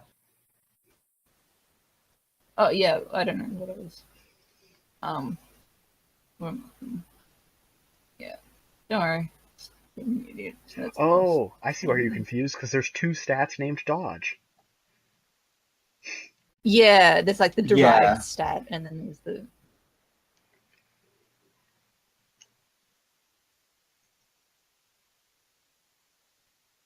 Coincidentally, mine wound up being the exact same like agility plus dodge is the same as derived stat dodge.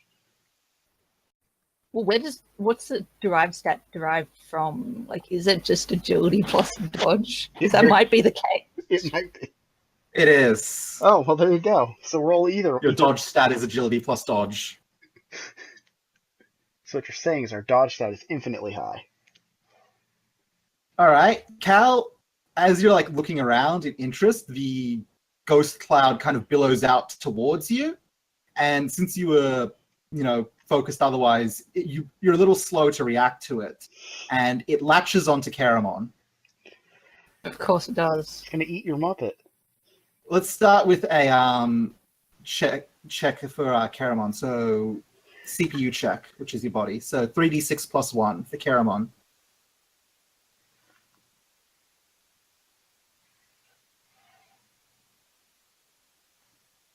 It's not terrible, but I mean, you don't have good numbers going into it.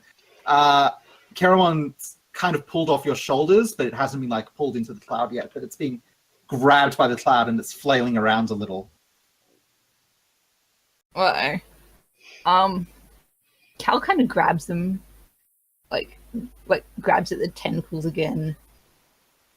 All right. So if you want to spend an action to just pull Caramon out of the cloud, that's just going to be a feats of strength, which you have a 0 in. So yeah, that's still going to be a big number. 3d6 plus your body, plus 3.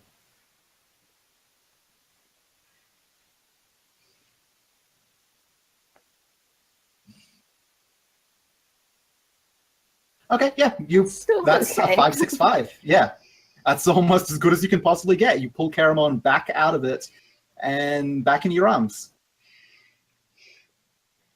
Caramon has 2 actions, you have 1. I mean, Caramon's not going to be doing much of anything like useful, at least. Just teleport you could always away. just teleport away. Good. They're pretty much just going to zoom right out that hole in the wall. Caramon abandons Cal. Yeah. All right, Caramon goes out. Cal, how do you feel about Caramon ditching you? I mean, he was about to leave anyway. All right, so you've still got an action you just go after? Yeah, he's just going to head out afterward. All right. Piper, it's the start of the round. All right. You recover 2 wound boxes, so that fully heals you. Yay. Your leg still hurts, but like you feel like you can push it. Like if you got to go, you got to go. But also, Casey's carrying you, so yeah. I'm not sure what you can do entirely here. So Cheer DJ for Cutemon's Casey. standing next to Casey, and Casey's got you on her back. If you want to do a persuade roll, I'll give a bonus to Casey for her next movement. Yeah. Do that. All right. Charisma and persuade. So 3d6 plus 10. Yep. That's a lot. Okay, wow. Dang. Another 655. Okay. Now we get our Casey, rolls. you can sprint at double your movement speed next turn. Shit.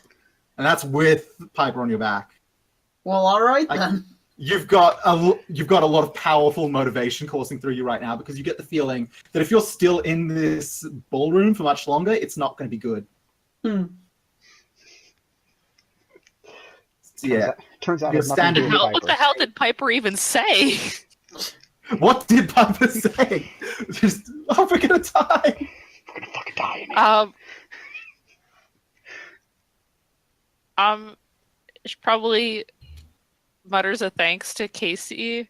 Actually, she doesn't mutter it. She says it pretty loud, actually. And probably says something stupid. Bless our girl. She probably says something like,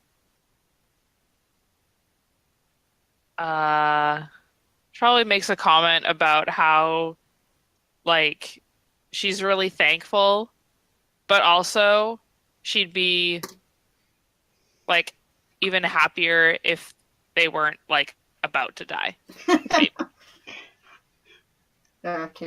Casey agrees. All right. Well, whatever the movement boost is, the three of you are able to like make it to the exit in your next turn. Awesome. And Strike-Dramon obviously moves up too. Yeah, Strike-Dramon's gonna is gonna look back and see that Piper is in good hands, and then hop on out of the door to make sure it's safe for Piper to come out.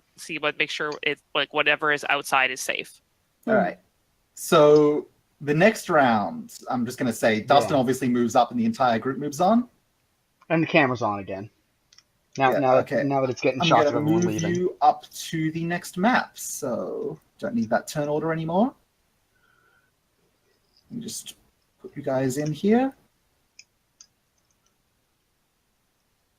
You have to shrink your icons down because this map is not properly sized for how well you guys can fit here. Be with you in a moment. Just gotta reduce icon size.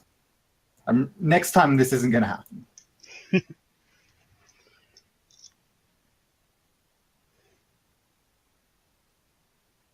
I love how giant DJ Cupemon is. It's extremely good. Yeah, that makes me really happy. All right. So you're all kind of packed on the entrance to the next carriage. As you look behind yourself, you see a normal train carriage behind you, but through the doorway, there's not a doorway, it's a hole, and you can still see the ballroom in there. But the ballroom is now dark, and there's ominous clouds just completely occupying it. As you watch, the carriage kind of bulges a bit, kind of twists. A jet of dark ghost cloud shoots out of it, starts wrapping around it. And more as you're watching, the train carriage behind you just gets completely enveloped in this ghost cloud. And then it's gone. It's just disappeared. It's completely gone. And you see the train carriage behind it, the one you were in originally, and it's not connected to this train, and it's just drifting further backwards on the train line, and it's disconnected from the train as it goes. Cal is loving this. Yeah, This I'm is glad I awesome. turned back. I'm glad I said I turned back on the camera. Who isn't loving this? Let's get a check on how everyone's doing, because I think after that entire situation, there might be some sanity checks in need. Dustin, after all of that, do you feel you should do a sanity check? I mean, Dustin was pretty safe that entire time. Does being behind the camera like give you a degree of like reassurance against that, it? Like that's you're a shield. the cameraman, so you don't really Cameramen you're not as don't get there. It doesn't feel like you're as in it as everyone else is. That may be part of the reason he turned the camera back on when he was going through the hole. It's your safety crutch. Yep. Calvin, it's not that you're not thrilled in this, but do you feel like how thrilled you are is kind of unhinging you a little? The ghost did all leave. It's not so much that, it's just this is like one of the, if not the most exciting, ghostly everything. Yeah, I was going to say, this is probably a little. And I think Cal's like fascination is starting to like make them kind of slip a little. I mean, they didn't care about this is also like recently. Like he's kind of like he has like his major aspect probably plays into this kind of like. Yeah, I think you should do a sanity drain, and you're actually going to take your major aspect, which is phantom fascination, as a penalty to it. Oh, great! So What am I 3d6 rolling? plus willpower plus bravery -4. Oh, that's bad. So your bravery is 1, your willpower is 5, and that's minus. So 3d6 plus 2.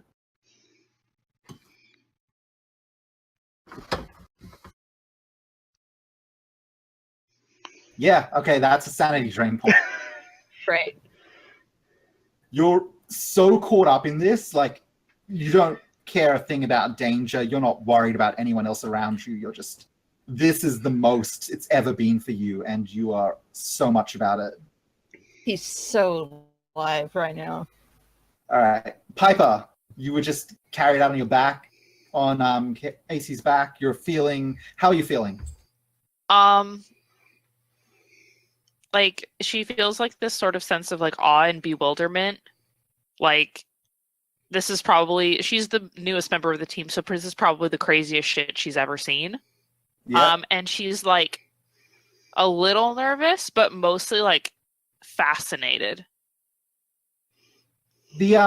You had to be carried around a lot there because of your leg injury, which you took earlier by just jumping down. Do you think much on that? Does it get to you that happened, or are you not thinking of it in the moment? Right now she's not thinking of it now. Yeah, okay. Do you think you should do a sanity check, or you just like in awe more than anything else? She's in awe more than anything else. All right. I think Trailmon is probably more likely the one who needs a sanity check, but I don't think that's a mechanic that exists for Digimon. Casey. Yeah, not great. You did successfully carry Piper out, and I think that did something for you. But at the same time, this is like, there's been situations where you guys have got in trouble. You've had to deal with ornery Digimon and that, and you've even had some spooky things that ended up just being, Scooby-Doo style, aha, it was this Digimon all along. But this entire event is bigger and more eventful than you guys have had before, and I think it's stressing you out quite a lot. Yeah, so how does a sanity drain work when you're already at full sanity drain is my question. I think it just applies to sanity checks. It's just, I think it just makes things worse, basically. Yeah. Here's In case of you've already as far gone as it can be, so you're like kind of losing it. But Yeah. sanity drain more applies to like, it's meant to be tied to torments. I'm not sure how much it stands on its own.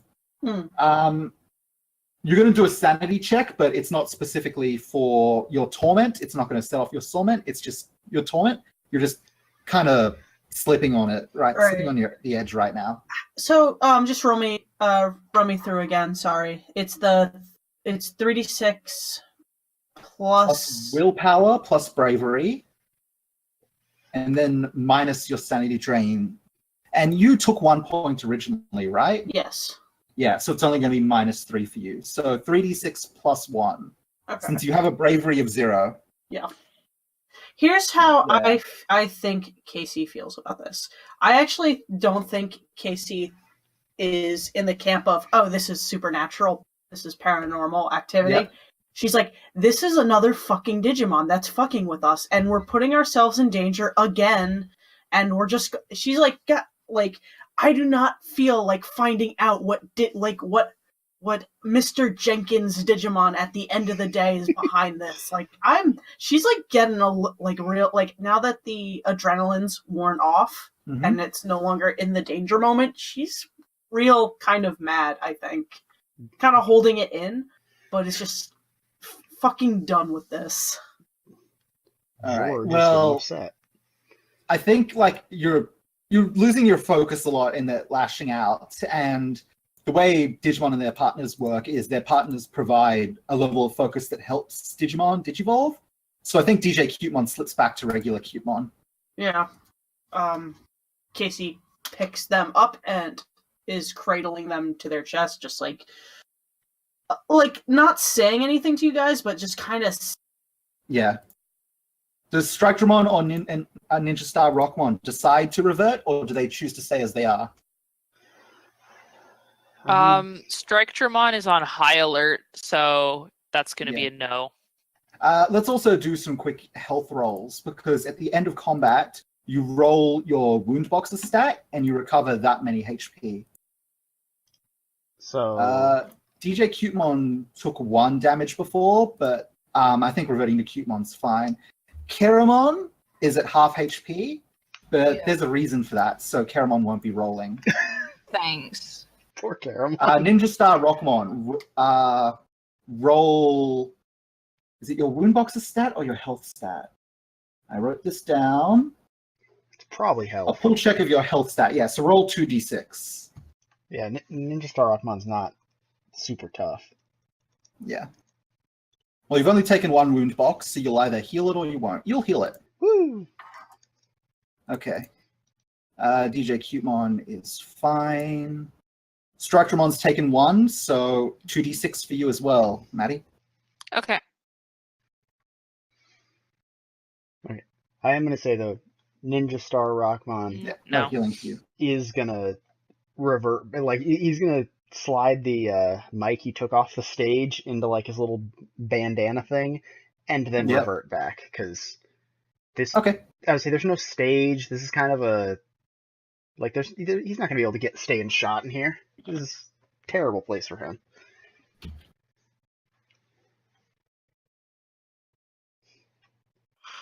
And he's giant. He's not giant. Okay.